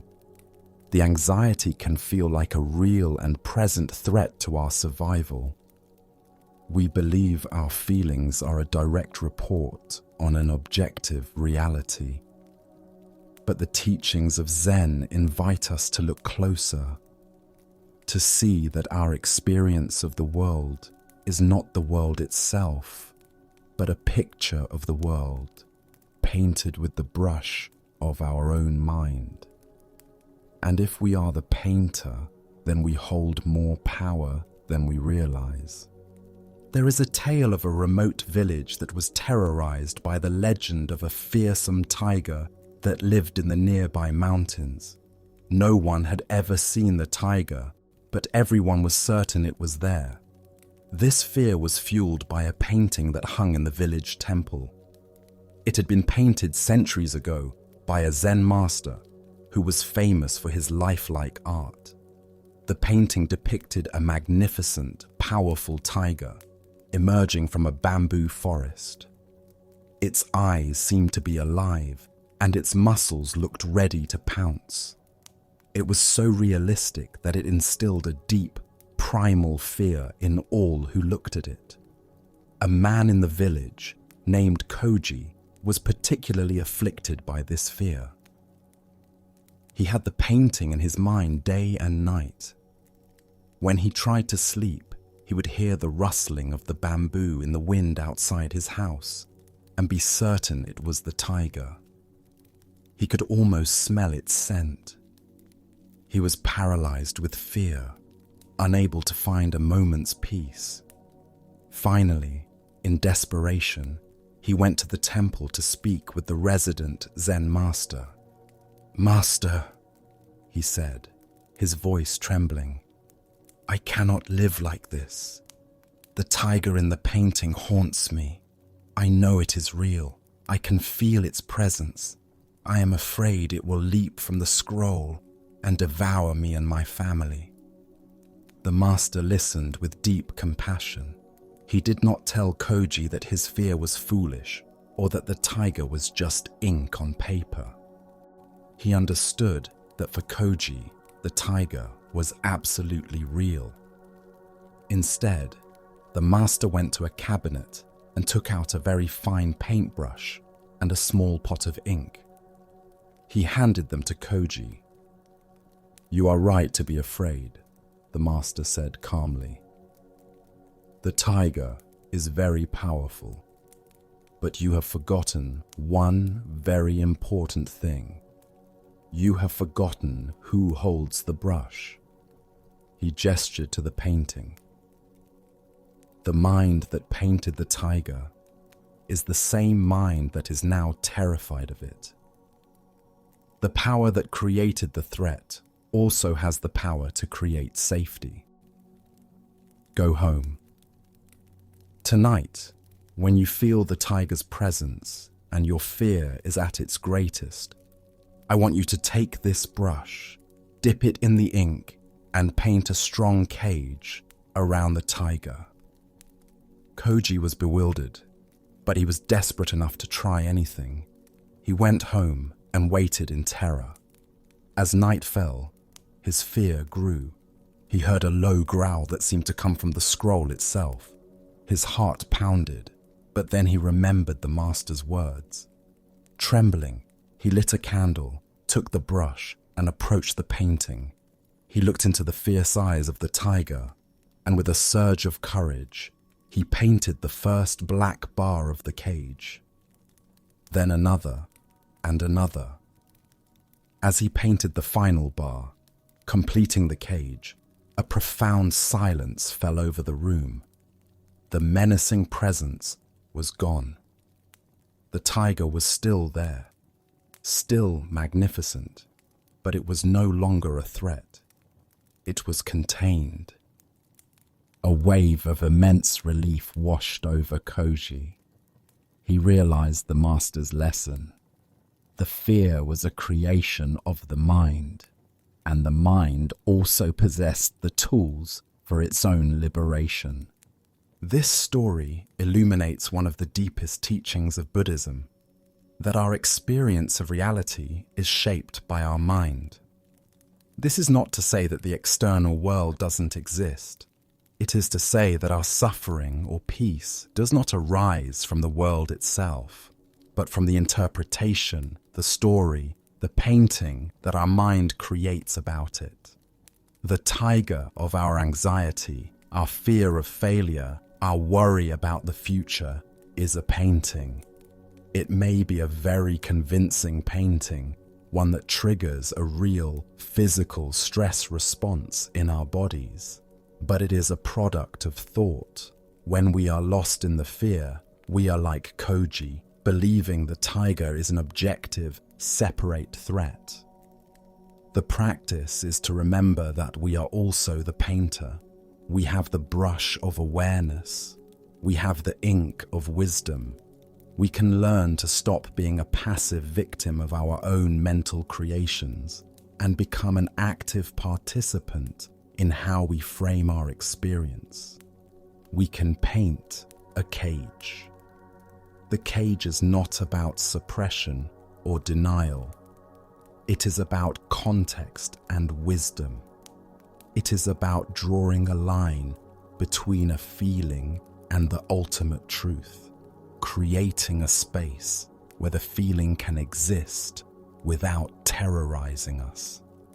To practice painting a cage around your own tigers of fear, you can use a 3-step process when a strong worry or anxiety arises. The first step is to acknowledge the tiger. Do not try to fight the feeling. or pretend it isn't there. Turn toward it with mindfulness and name it. Ah, this is fear. This is the feeling of anxiety in my body. It feels very real and very powerful right now. Acknowledging it takes away the extra layer of resistance that creates so much tension. The second step is to remember the painter.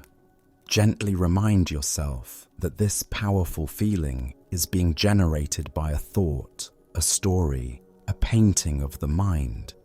You can say to yourself, "My mind is painting a picture of the future right now," or "This is a thought story, not a present moment reality." This simple reminder creates a crucial space of separation. You are not the tiger. You are the one who is aware of the tiger. The third step is to paint the cage. This means consciously applying a frame of wisdom around the fear. The cage can be made of many things. It might be the cage of impermanence, reminding yourself, this feeling is intense, but it is not permanent. It will pass. It might be the cage of self-compassion. It is okay that I feel this fear. I can be kind to myself right now. Or it might be the cage of perspective, asking yourself, what is actually true in this present moment, right here, right now, outside of this story? By consciously applying these frames of wisdom, you are not trying to destroy the tiger. You are placing it in a context where it is no longer the ruler of your entire inner kingdom. You are containing it with your wisdom, which allows you to find a place of safety and peace, even while the tiger is still visible. As we learn that we are the source of the echo and the painter of the tiger, we might still be left with a feeling of deep loneliness. The night can feel vast and empty, and we can feel like a small, isolated self, adrift in the darkness with our fears. The final wisdom we will explore in this part of our journey is the ultimate antidote to this feeling of separation. It is the beautiful and profound vision of interconnectedness, the realization that the sense of being a separate, isolated self is the greatest illusion of all. In the ancient scriptures, there is a magnificent and poetic description of the nature of the universe known as Indra's jewel net. Imagine a vast, cosmic net that stretches out to infinity in all directions. It is a web of shimmering threads, and at every single point where the threads cross, there is a perfect, multifaceted jewel. Each jewel is brilliant and clear, reflecting the light of all the others. The miraculous nature of this net is that if you were to look closely into the polished surface of any one jewel, you would see the reflections of every other jewel in the entire infinite net. And not only that, but within each of those tiny reflections, you would see the reflections of all the other jewels again, and so on, forever. Each individual jewel contains the totality of the net, and the totality of the net is present within each individual jewel. There is no part that is separate from the whole. Each exists only in relationship to all the others.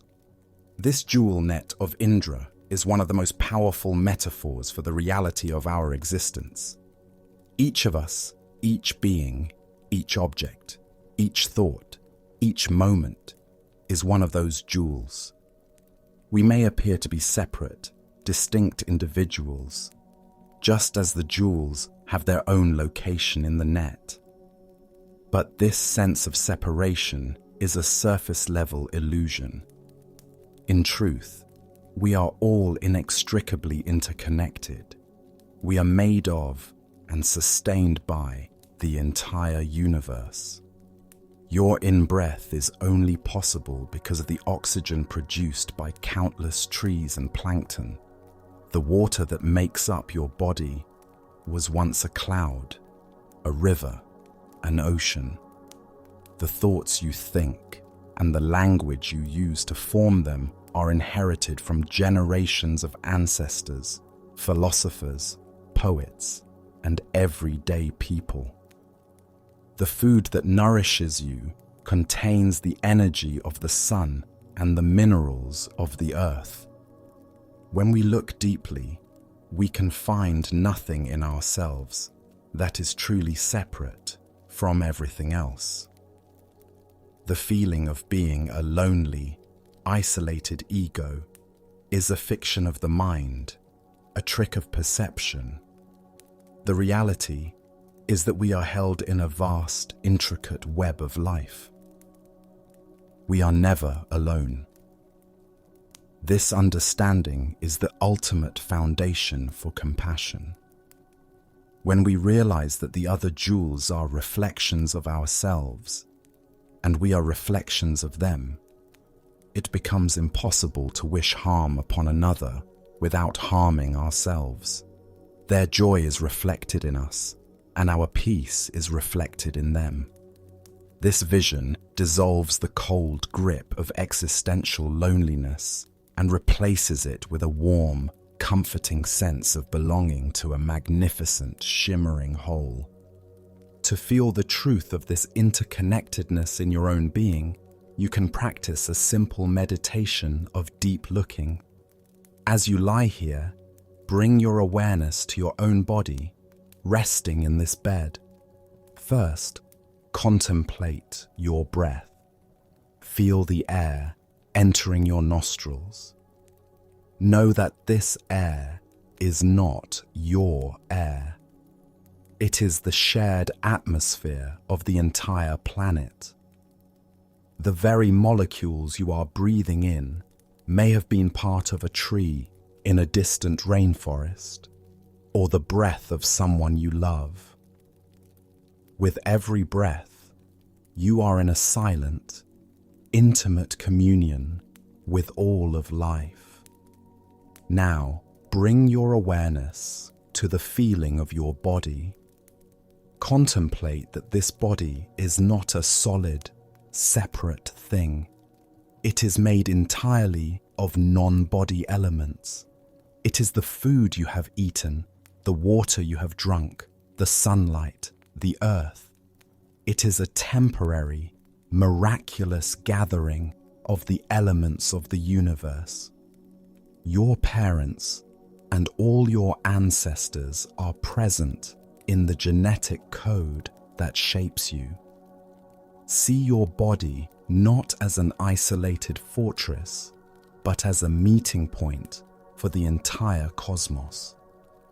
Now, let your mind gently rest on the image of someone you care for. Feel your connection to them. See that the love you feel is a thread that connects your jewel to theirs, a thread that is real even across distance. Then expand this vision. Imagine all the other people sleeping in your town, in your country, all around the world. Each one a jewel, breathing the same air, made of the same earth, dreaming their own dreams. Visualize yourself as one shining jewel in this vast, infinite, beautiful net of being. You are held, you are supported by all the other threads. Your light is a reflection of all the other lights, and their light is a reflection of yours. Rest in this feeling of belonging. You are not a lonely fragment. You are a vital, beautiful, and inseparable part of the whole miraculous web of existence. Having found our way back to the simple, undeniable reality of the present moment, we can take a final, liberating step. We can begin to gently loosen the grip on the heaviest burden we carry of all, the story of me. All night long, our minds can be preoccupied with this character we call me.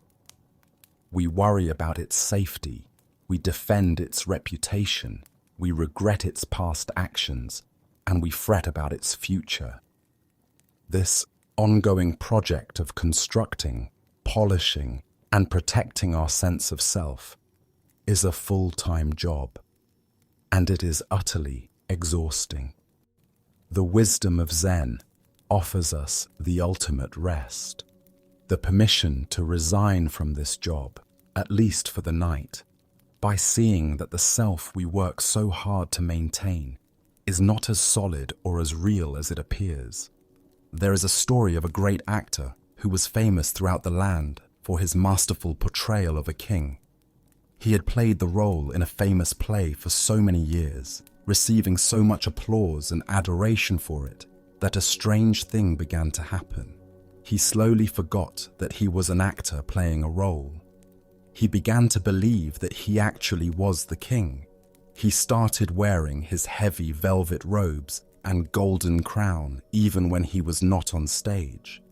He spoke to his family and friends in a regal, commanding tone. He was constantly worried about the state of his kingdom, which was, in reality, just a painted stage set. His life became a misery. The weight of the crown gave him headaches. The heavy robes were hot and cumbersome. The constant need to be dignified and royal was a terrible strain. He was no longer a free man. He was a prisoner of his own identity. One afternoon, while walking through a village in his full costume, he saw a young child staring at him with wide, curious eyes. The child, having no concept of a theatre or a king, ran up to him, tugged on his velvet sleeve, and asked a simple, honest question. "Mister, why are you wearing such funny clothes? And why do you look so sad?" In that moment, the child's innocent question pierced through the actor's delusion like a ray of light. He looked down at his ridiculous, heavy costume. He felt the weight of the fake crown on his head, and he started to laugh. It was a laugh of profound relief. He was not the king. He was just an actor. He had a name, a home, a family. The kingdom's problems were not his to solve. The need to be royal was not his to uphold. The realization did not diminish him. It liberated him. That evening, for the first time in years, he went home, carefully took off the crown and robes, and enjoyed a simple meal with his family, feeling a lightness and a freedom he had forgotten was possible. This story is a powerful parable for the Buddhist teaching of anatta, or not self. Like the actor, we have all become deeply identified with the roles we play in our lives. The role of the parent, the professional, the child, the friend. We also identify with more subtle roles, the anxious person, the successful person, the one who is not good enough, the one who always has to have it all together. We mistake these roles, these costumes, for who we truly are. This constructed identity, this story of me, is what Buddhists call the ego, and maintaining it is a heavy burden. We are constantly worried about how our character is perceived. We are threatened when our story is challenged. At night, this can manifest as an endless review of our performance, a deep anxiety about the future of our character. The teaching of not self is like the child's innocent question. It invites us to look honestly at our own experience and ask, who am I really beneath this costume? When we look closely, we find that what we thought was a solid, unchanging self is actually a collection of constantly changing processes: body, feelings, thoughts, memories. There is no permanent king in the castle. This realization is the ultimate liberation. If you are not your story, then you are not permanently defined by your past mistakes. If you are not your anxiety, then you are not condemned to a lifetime of worry. These are just costumes, roles you have been playing, and just for tonight, you can take them off. You can let go of the exhausting project of being you and simply rest as the quiet, open awareness that is here when all the roles are set aside. To practice this profound act of unburdening, you can gently investigate the story of you as you lie here. Begin by noticing some of the identities you hold. You might say to yourself, "Tonight I am wearing the costume of a person who is worried about work." Or, "I am wearing the costume of a person who is feeling unwell." See these not as ultimate truths, but as temporary roles.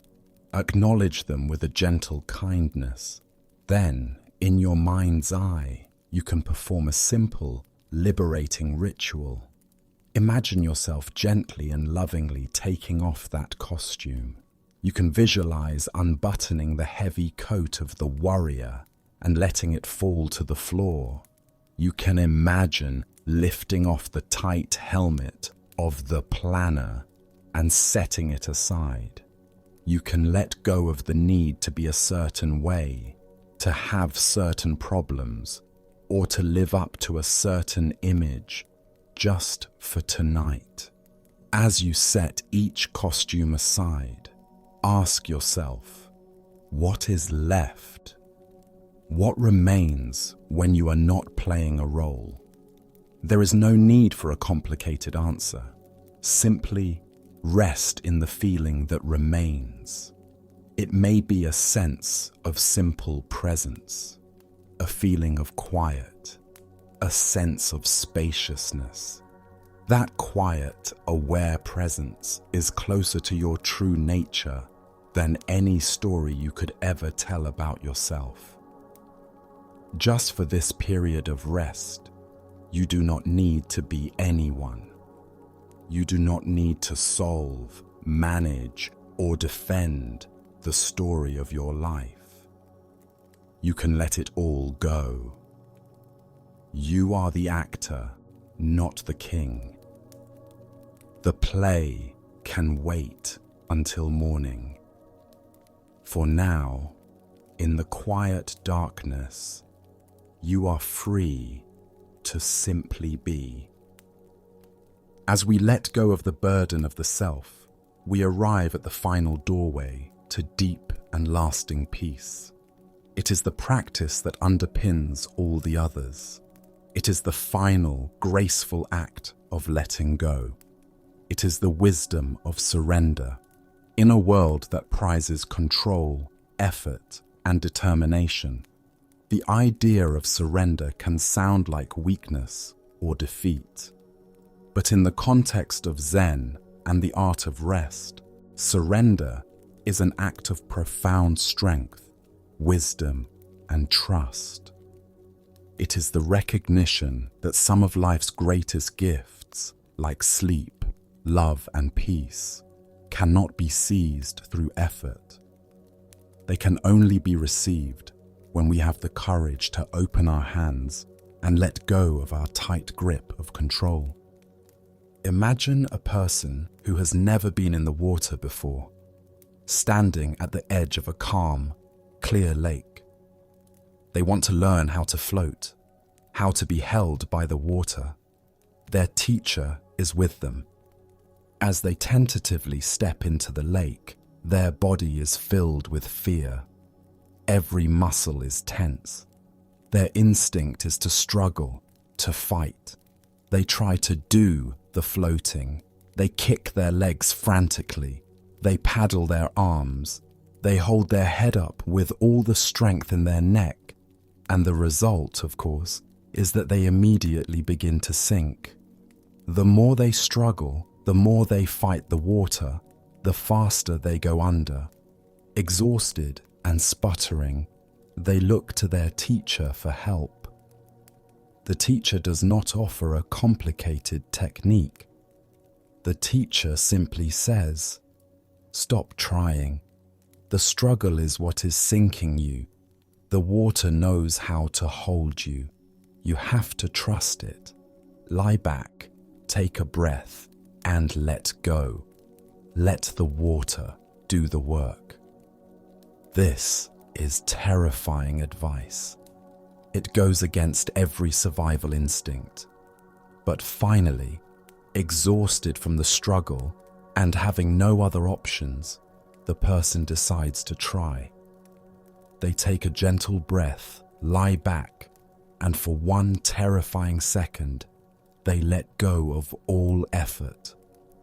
They release the tension in their neck, their shoulders, their limbs, and then a miracle happens. The water holds them. They are floating.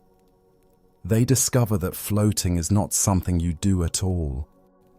It is the natural result of not doing. It is a state of perfect balance between the body and the water, and it is only possible through complete surrender and trust. Our relationship with sleep is exactly like our relationship with the water.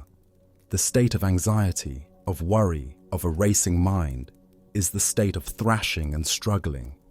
It is a state of deep tension and resistance. We are trying to force ourselves to sleep.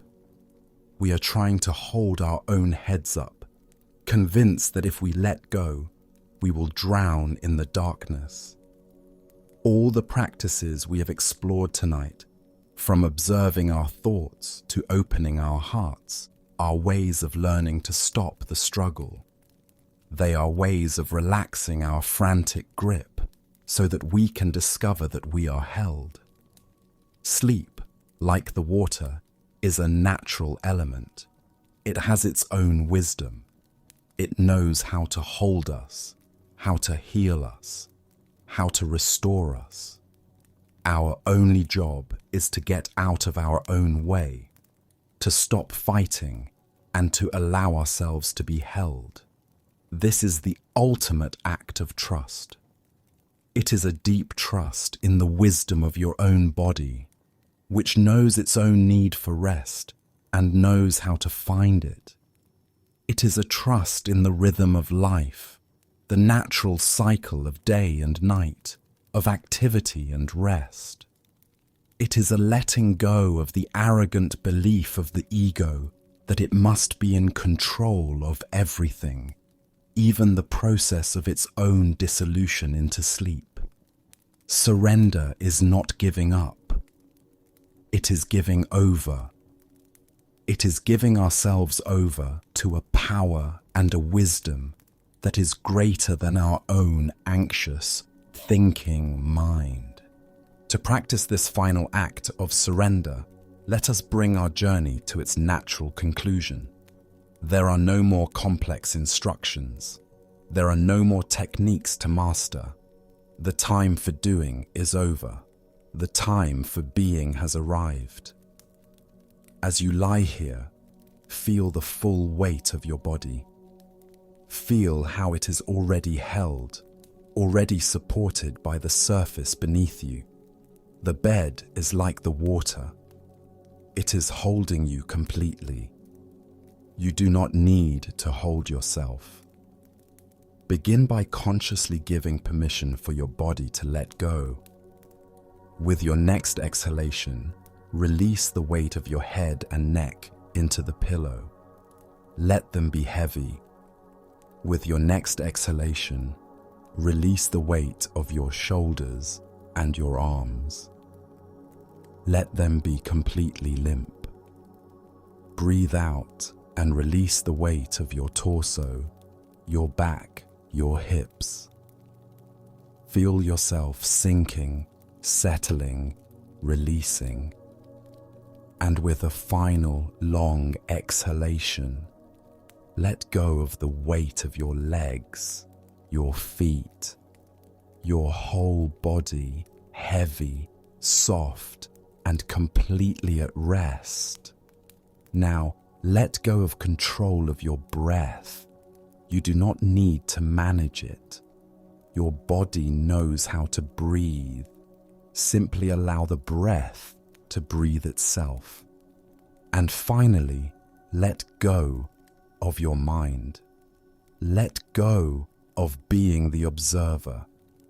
Let go of labeling your thoughts. Let go of all techniques, all effort. Let go of the need to get it right. Trust that you have done enough. You have planted the seeds. Now, you must let the garden grow on its own. Simply lie back in the vast, quiet darkness and trust. Trust in the night. Trust in the silence. Trust in your own capacity for deep, healing rest. You are the swimmer, and you have finally stopped struggling. Now, just allow the great, gentle lake of the night to hold you, to rock you, and to carry you effortlessly into the peaceful depths of sleep. Our journey through these gentle teachings now comes to a quiet close.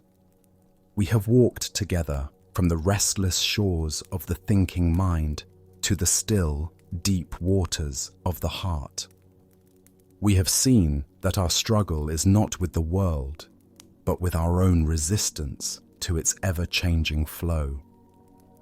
We have discovered that beneath the passing clouds of our thoughts and worries, the vast open sky of our own awareness is always peaceful and untouched. We have learned to be a wise gardener for our minds, to find beauty in our own imperfections, and to unburden ourselves from the heavy costume of a fixed identity.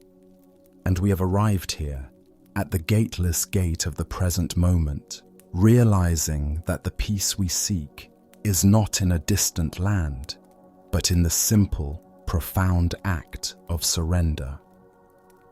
Remember that this path is not about adding something new to yourself, but about letting go of what obscures the peace that is already here.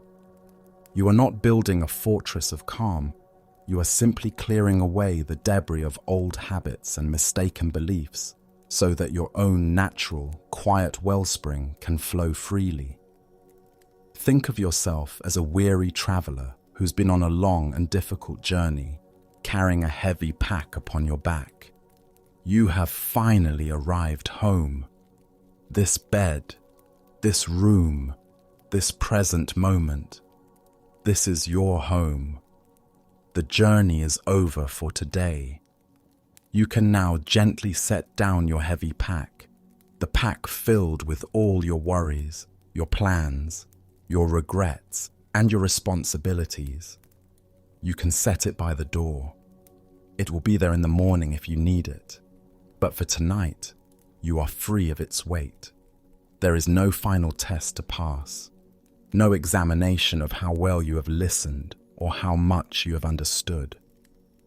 The only thing left to do is to rest in the sanctuary you have arrived at. So let this be a moment of profound trust. Trust in the seeds you have planted in the garden of your mind tonight. Trust that even a single moment of mindfulness, a single thought of kindness, a single breath of surrender has already begun its gentle work. And most of all, trust in the deep, innate wisdom of your own body. Your body knows how to heal. It knows how to rest. It knows how to sleep. All it asks is for a mind that is willing to be quiet enough, to feel safe enough, to let go. All the practices we have shared have been for this one purpose: to create a state of inner safety, a gentle truce in the civil war of the mind, so that your body can finally feel permission to enter the deep, restorative peace it so deeply needs and deserves. The work is complete. All that is left is to receive the gift of rest. Now, let us conclude our journey with some timeless Zen stories. This is the tale of the salt and the lake. In a quiet monastery nestled among rolling hills, there lived an aging master, renowned for his patience and wisdom. Among his students was a young apprentice whose heart had become heavy with complaints about life's difficulties. Each morning, the apprentice would arrive with fresh grievances. "Master, why is life so hard? Yesterday, my meditation was disturbed by noise. Today, my back aches from the hard floor. When will this suffering end?" His voice carried the weight of someone who had catalogued every small discomfort until they had grown into an overwhelming burden. The master listened with infinite patience, but as days turned to weeks, he recognized that words alone would not shift his student's perspective. One crisp morning, as golden sunlight streamed through their simple dwelling, the master made an unusual request. "My dear student," he said gently, "I need you to go to the kitchen and bring me some salt. Just a handful will suffice." The apprentice, puzzled by this simple task, nonetheless obeyed. He returned with cupped palms containing coarse white crystals. "Now," the master instructed, producing a small glass of water, "place all of that salt into this glass and drink it."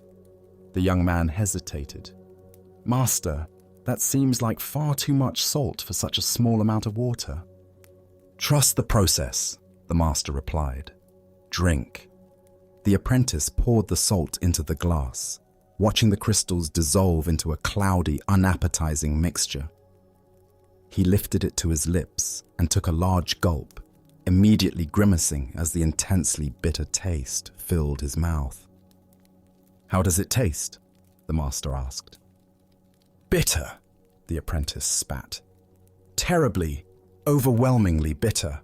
I can barely stand it." The master chuckled softly. "Excellent. Now bring that same amount of salt and come with me." Together, they walked in contemplative silence until they reached the shores of a pristine mountain lake. The water stretched before them like a mirror, reflecting the sky so perfectly that it was difficult to tell where earth ended and heaven began. "Now," the master said, "place this handful of salt into the lake." The apprentice waded into the shallow water and opened his hands, watching as the salt crystals scattered across the lake's surface, quickly dissolving without leaving any visible trace. "Drink from the lake," the master instructed. The young man cupped the lake water in his hands and brought it to his lips. The water was clean, refreshing, with the pure taste of mountain streams. "How does it taste?" the master asked. "Much fresher," the apprentice replied, genuinely surprised. "Clean and pure." "Do you taste the salt?" the master inquired gently.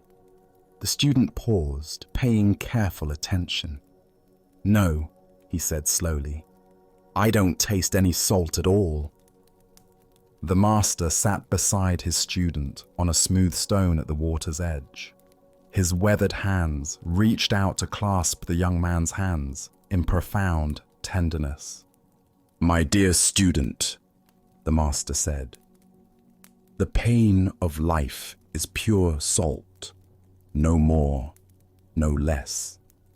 The amount of pain in existence remains constant, but the amount of bitterness we experience depends entirely on the container we put that pain into."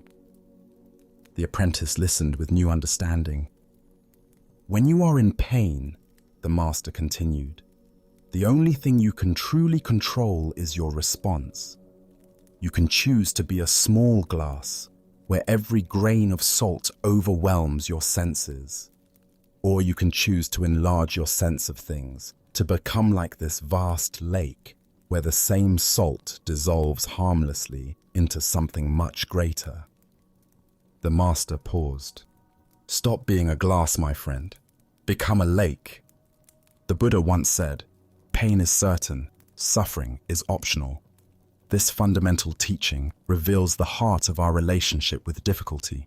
We cannot eliminate the challenges woven into human existence, but we have tremendous power over how that pain affects us. What emerges from this story is understanding about consciousness itself. Our awareness is not fixed in size. It can contract into the narrow confines of a glass, where every difficulty looms enormous, or it can expand into the spaciousness of a lake, where the same difficulties become manageable.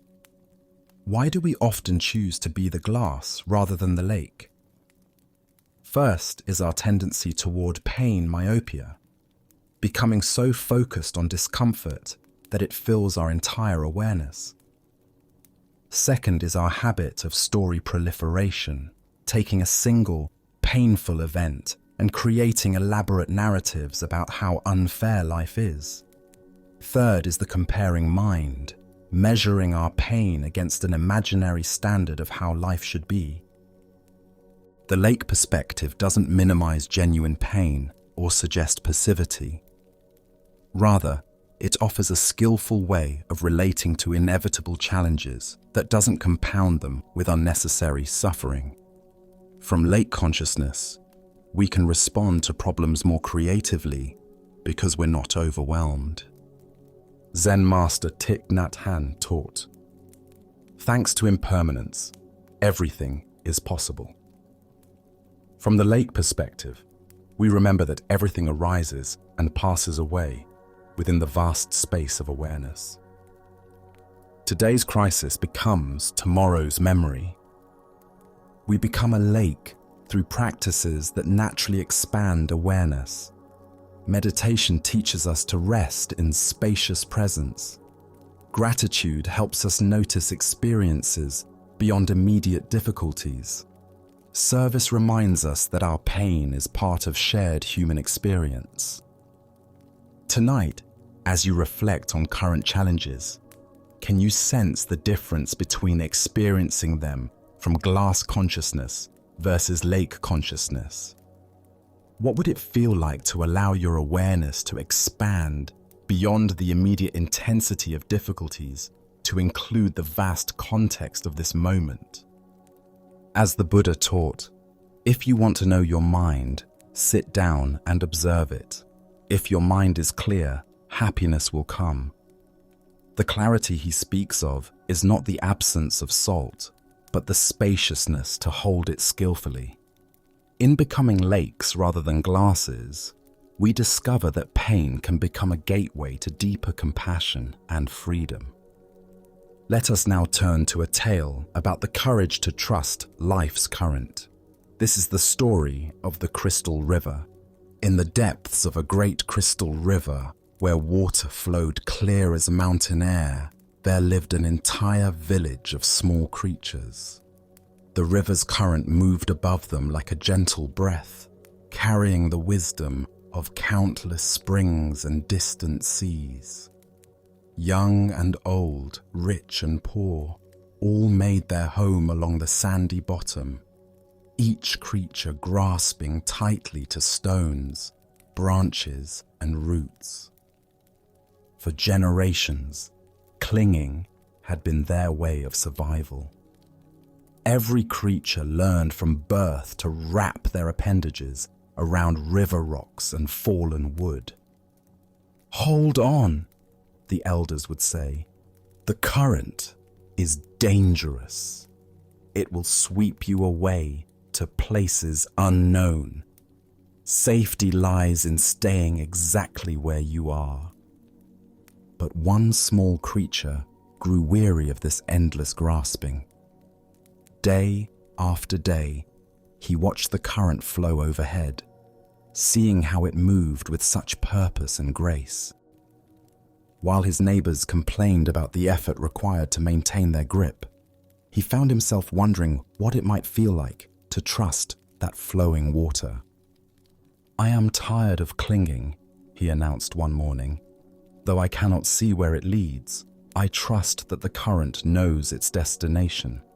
I shall let go and allow it to carry me where it will, for I fear that if I continue clinging, I shall die of boredom before I ever truly live." The other creatures gasped in horror. "Fool!" they cried. "Let go, and that current will tumble you mercilessly across the rocks below. You will be battered and broken, dying far more quickly than any boredom could kill you." But the small creature had made his decision. Taking one last look at his neighbors, he released his grip on the familiar stone. Immediately, the current seized him, and just as the others had predicted, he was tumbled and tossed across the rocky bottom. His small body struck stone after stone, each impact bringing pain he had never experienced while safely clinging. Yet something remarkable began to happen. As the creature continued to surrender to the current's power, refusing to grab for new anchors despite his pain, the water gradually lifted him higher from the dangerous bottom. The tumbling ceased. The rocks could no longer reach him. Now he flowed with the current itself, no longer fighting its direction, but becoming one with its movement. As he traveled downstream, creatures in distant parts witnessed something they had never seen. Here was one of their own kind, yet he appeared to be flying through the water, moving with the elegant power of the current itself. "See a miracle!" they called out. "A creature like ourselves, yet he soars. Surely he is the Messiah, come to save us all." The flowing creature heard their cries and felt compassion for their misunderstanding. "I am no more Messiah than any of you," he called back. "The river delights in lifting us all free, if only we dare to let go. Our true work is not clinging to the bottom, but embracing this voyage, this grand adventure of trust and flow." But the creatures only cried louder, "Savior, Savior!" Even as they spoke, they tightened their grips on rocks and roots. They watched until he disappeared around a bend, then began weaving legends about the miraculous Savior who had briefly graced their village. Buddha's wisdom reminds us, you only lose what you cling to. This ancient teaching illuminates the profound paradox at the heart of human experience. We spend our lives grasping for security and control, believing that our safety depends on holding tight to familiar circumstances. Yet in this very grasping, we create the suffering we seek to avoid. Why do we cling so desperately when the current offers to carry us toward unknown adventures? Zen Buddhism reveals that from early childhood, we learn the known is safe and the unknown dangerous. This conditioning becomes a spiritual obstacle when it prevents growth beyond familiar limitations. We also suffer from the illusion of control, believing that by grasping circumstances, relationships, and identities, we can stop the natural flow of change. This creates enormous tension because it puts us in opposition to reality itself.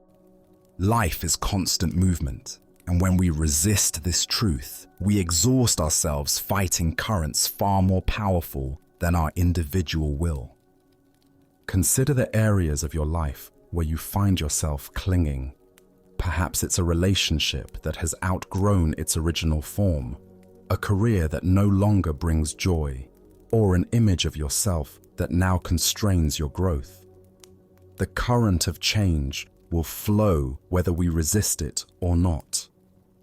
Our choice is whether to exhaust ourselves in futile opposition or discover the grace available in conscious surrender.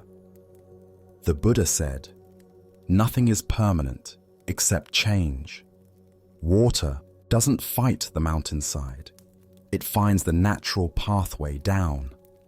When we learn to move with life's current rather than against it, we discover effortless effectiveness that rigid resistance can never achieve. Tonight, as you rest in this moment's stillness, what might you be ready to release?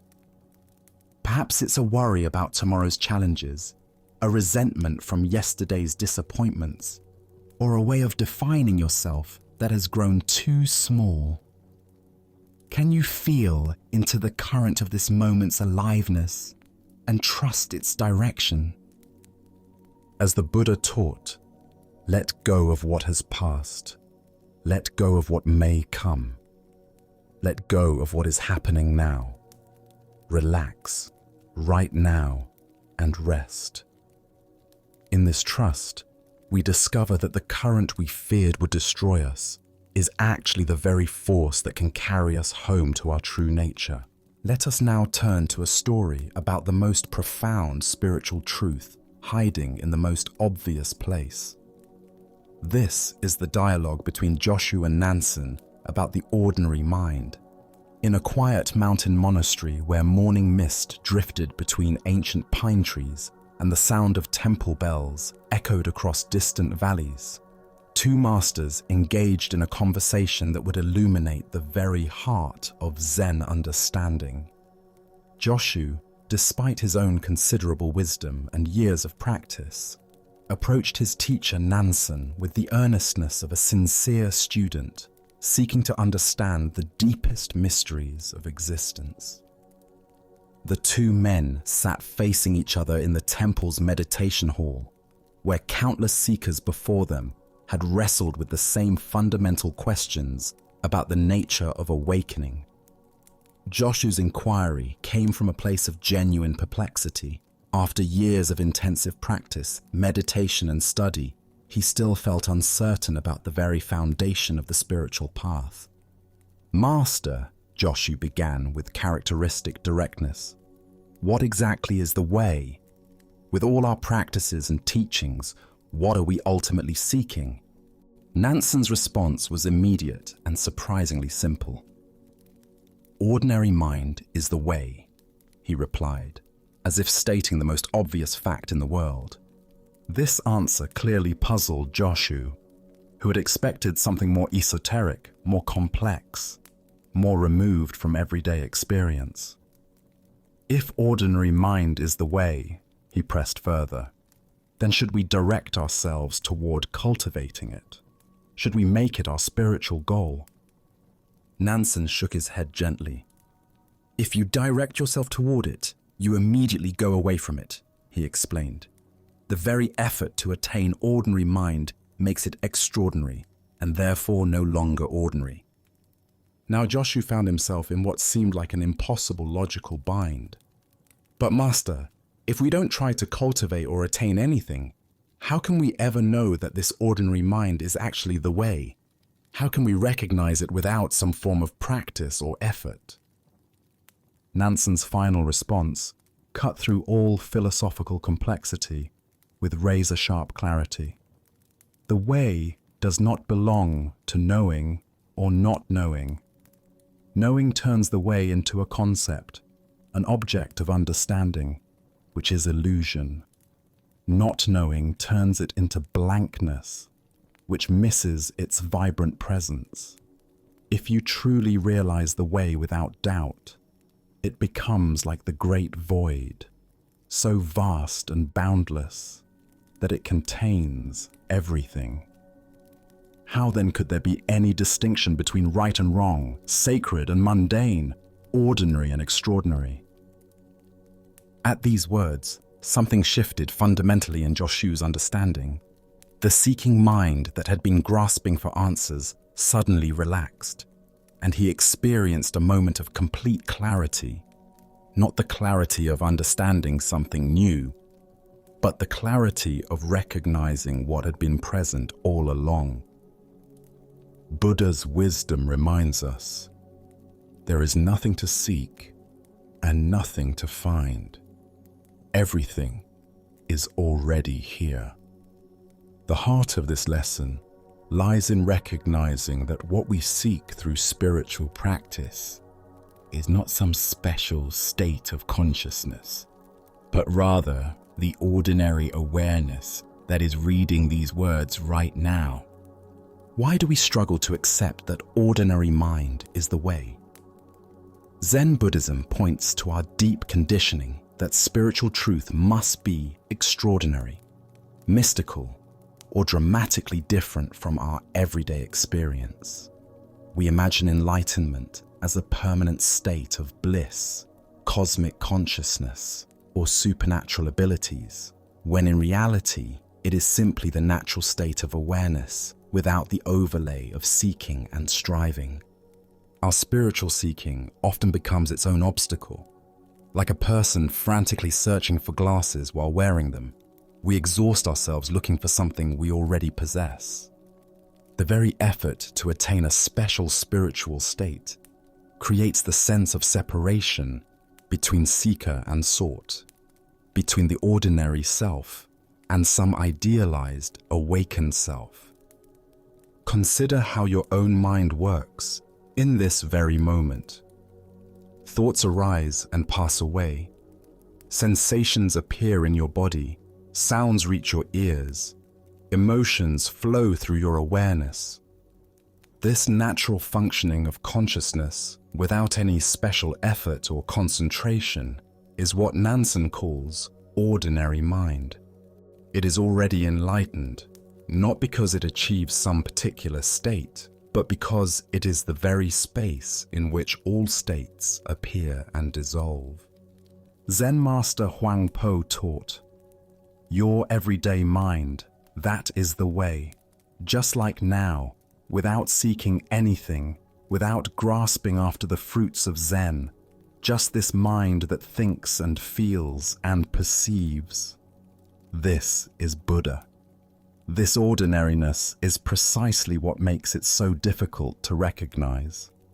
We keep looking past it for something more impressive. The great void that Nansen mentions is not empty space, but rather the spacious awareness in which all experiences arise. Like the sky that remains unchanged whether filled with clouds or clear, this awareness remains constant through all the changing contents of experience. Joy and sorrow, clarity and confusion, peace and agitation, all appear and disappear within this unchanging background of ordinary awareness. This understanding revolutionizes our approach to spiritual practice. Instead of trying to achieve some special state, we learn to recognize the awareness that is already present. Instead of seeking to transcend ordinary experience, we discover the extraordinary nature of ordinariness itself. The sound of rain becomes as sacred as temple bells. Washing dishes becomes as profound as formal meditation. In Japanese aesthetics, there is a concept called wabi-sabi, finding beauty in imperfection and impermanence.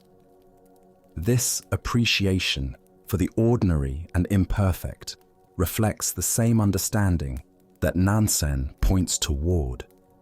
The way is not found in perfected states, but in the natural flow of life exactly as it is. Tonight, as you experience the simple fact of being aware of these words, aware of your breathing, aware of the sounds around you, can you recognize this ordinary awareness as what you have been seeking all along? Can you relax the effort to become something other than what you already are? As the Buddha taught, peace comes from within. Do not seek it without. The way is not a destination to reach, but the very ground you are already standing on. In accepting your ordinary mind as Buddha mind, you discover that the spiritual journey was never about going somewhere else, but about recognizing where you have always been. Let us keep going on our journey. The following story reveals the difference between helping and holding on. This is the lesson of the two monks and the woman at the river. Two monks were traveling together along a mountain path, making their way to a distant monastery where they planned to continue their studies. Both were dedicated practitioners who had taken strict vows as part of their spiritual training, including a vow to avoid all physical contact with women. This wasn't born from disrespect, but from their understanding that such discipline helped maintain focus on their spiritual development. As they approached a swollen river where the usual bridge had been damaged by recent storms, they encountered a young woman standing uncertainly at the water's edge. The current was strong and treacherous, filled with debris from the mountain runoff, and she was clearly afraid to attempt crossing alone. "Please, honored monks," she called to them, "could one of you help me cross this dangerous water? I'm not strong enough to make it safely on my own." One of the monks immediately tensed, his mind racing through their monastic rules and the potential complications of this situation. Physical contact with women was explicitly forbidden, and he began formulating explanations for why they couldn't help, perhaps suggestions for alternative solutions that wouldn't require breaking their vows. The other monk, however, took one look at the woman's predicament and the genuine danger she faced, and made a different choice. Without hesitation or lengthy deliberation, he walked to her side and gently lifted her onto his shoulders. He carried her carefully across the treacherous current, ensuring her safety with each step, and set her down gently on the far bank. "Thank you so much," she said gratefully, bowing to both monks before continuing on her way. The two monks resumed their journey, but the atmosphere between them had changed dramatically. The first monk walked in increasingly agitated silence, his mind churning with thoughts about what he had witnessed. As the hours passed, his internal tension grew until finally he could no longer contain his distress.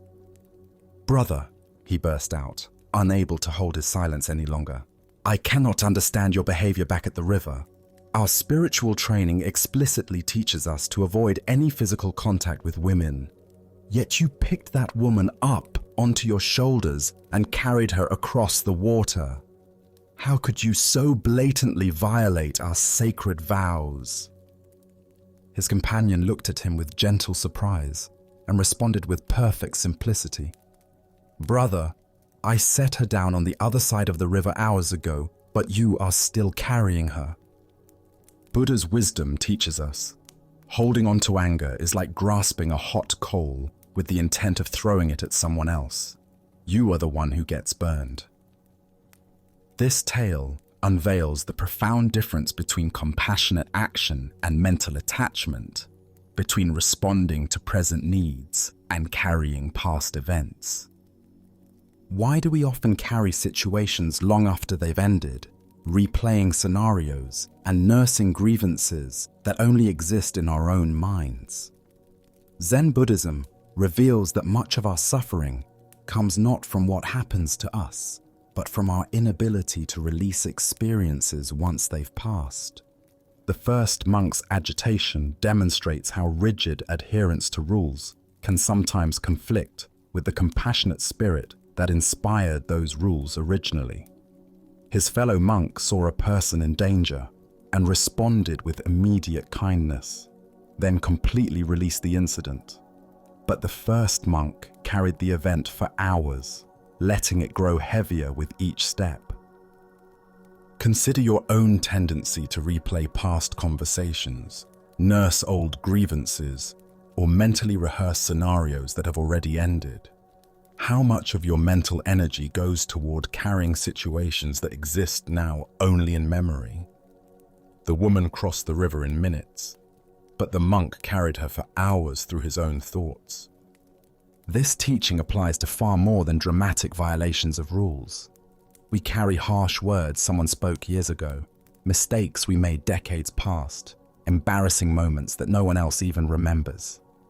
Meanwhile, the present moment, rich with possibility and actual experience, goes unnoticed because we're too busy carrying ghosts from the past.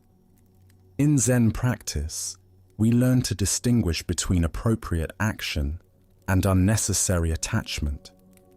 The second monk helped when help was needed, then moved on completely. He didn't dwell on whether he'd made the right choice, worry about others' opinions, or replay the incident endlessly in his mind. Zen master Thich Nhat Hanh taught, thanks to impermanence, everything is possible. The river crossing was impermanent. It began, served its purpose, and ended. Only the first monk's attachment to the event gave it ongoing existence in the form of mental suffering. The Buddha said, "Let go of what has passed. Let go of what may come. Let go of what is happening now. Don't try to figure anything out. Don't try to make anything happen. Relax, right now, and rest." This teaching points directly to the freedom available when we stop carrying experiences beyond their natural lifespan. Look deeply at what you might be carrying unnecessarily. Old resentments, past failures, conversations that upset you, decisions you regret. All of these exist now only because you continue to pick them up and carry them. What would it feel like to set them down? The irony is profound.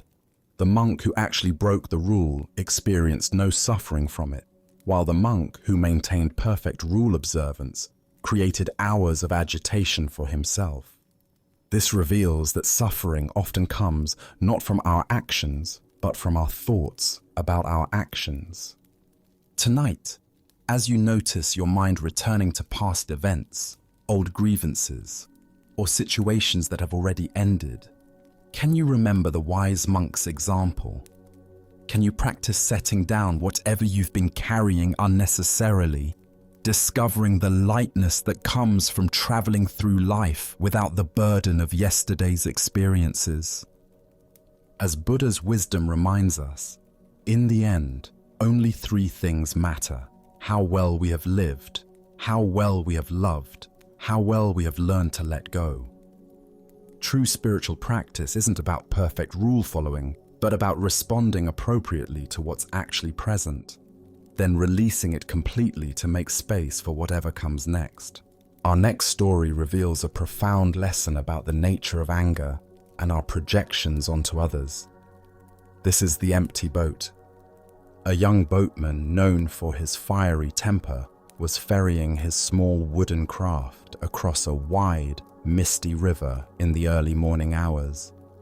He took great pride in his navigational skills and the care he brought to his work. But the slightest inconvenience or disruption could send him into a blazing rage. His reputation for explosive anger was well known among the other river workers, who often avoided him during his darker moods. On this particular morning, thick fog had settled over the water, reducing visibility to just a few feet in any direction. The boatman squinted through the grey mist, carefully steering his vessel across the familiar waters. Suddenly, through the swirling fog, he saw another boat moving directly toward him on a collision course. "Hey, turn aside!" he shouted into the mist, his voice echoing across the water. "You're going to hit me! Can't you see where you're going?" But the other boat continued steadily forward, showing no sign of changing direction. The boatman's anger began to build as he shouted again, his voice now filled with fury.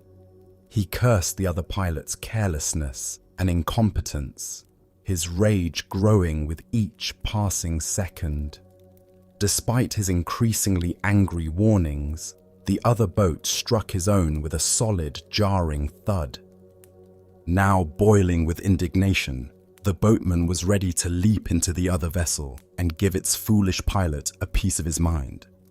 He prepared himself for a confrontation, ready to unleash all his pent-up frustration on the person who had so carelessly disrupted his morning journey. His fists were clenched, his face red with anger as he moved toward the other boat. But as he peered through the mist at the vessel that had struck him, he discovered something that stopped him completely. The boat was empty. There was no pilot at the tiller, no person to blame or confront. It was simply a drifting boat that had been carried into his path by the river's current. In that instant, his anger vanished completely. It was impossible to be furious at an empty boat. There was no target for his rage, no one to receive his harsh words. All the aggressive energy that had built up inside him suddenly had nowhere to go. He simply pushed the empty vessel away and continued his journey, his mind now as calm as the misty river around him. Buddha's wisdom reminds us, holding on to anger is like drinking poison and expecting the other person to die. The heart of this lesson lies in recognizing how much of our anger is directed at empty boats, projections of intention where none exists. This tale unveils a fundamental truth about the nature of human reactivity. Most of our emotional suffering comes not from what others actually do to us, but from the stories we create about their motivations, intentions, and character.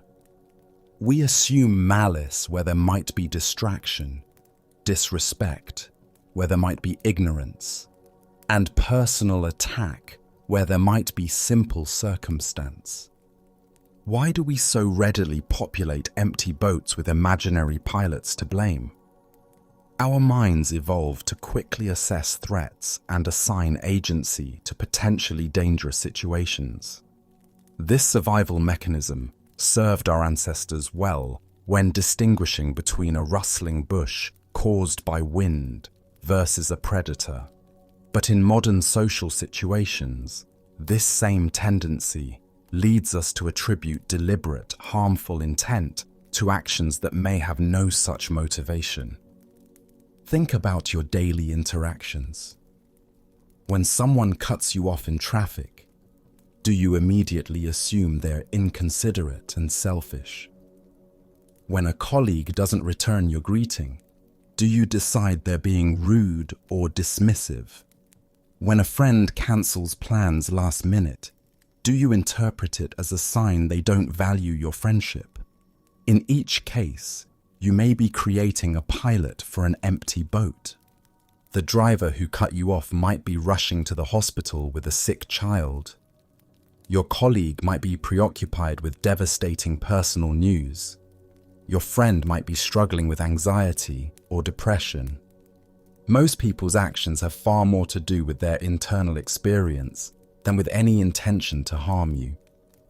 Zen master Huang Po taught, "The foolish reject what they see, not what they think. The wise reject what they think, not what they see." When we react to our interpretations rather than to what actually happened, we're fighting empty boats. This doesn't mean becoming passive or failing to set appropriate boundaries. If someone's behavior affects you negatively, you can address it skillfully without creating elaborate stories about their motivations. You can say, "When you interrupted me, I felt unheard," rather than, "You're always so disrespectful and self-centered." The practice involves pausing when anger arises and asking, "Am I reacting to what actually happened, or to the story I'm telling myself about what happened? Am I angry at a person's actions, or at the pilot I've imagined in their empty boat?" In Zen meditation, we learn to observe our thoughts and emotions as passing phenomena rather than absolute truths. When anger arises, instead of immediately believing and acting on it, we can notice, anger is here. What story is my mind creating? What am I assuming about this person's intentions? The Buddha said, You will not be punished for your anger. You will be punished by your anger. Each time we populate an empty boat with a malicious pilot, we create suffering for ourselves. Each time we remember that most boats are simply drifting with the current, we free ourselves from unnecessary reactivity. Tonight, as you reflect on recent moments of frustration or anger, can you identify which boats were truly piloted and which were empty? Can you feel the difference in your body between reacting to harmful intent versus responding to simple circumstance? As the Buddha taught, peace comes from within. Do not seek it without. When we stop fighting empty boats, we discover that peace was available all along. Now, let us rest here together in this final stillness. Find your most comfortable position and gently allow your eyes to close if they are not already. Take one last, slow, deep breath in, and as you breathe out, release a soft sigh, letting go of any remaining effort. Let your body be heavy, supported, and completely at ease. Bring your awareness, just for a moment, to the vast, quiet space of your mind. See it as a clear night sky. Thoughts may still drift by like faint clouds, but you are the sky, not the clouds.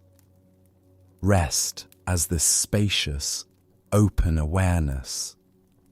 Now, feel into the center of your chest. Imagine a small, soft, warm ember glowing there.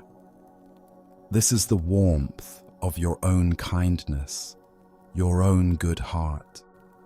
Feel this warmth gently spreading through your body, a feeling of safety, of peace, of being at home with yourself. Finally, feel the weight of your entire body surrendering to gravity, held completely by the surface beneath you. You are safe. You are held. You are at peace. There is nothing more you need to do. There is nowhere else you need to be. Just this. Just here. This quiet darkness. This gentle breath. This profound stillness.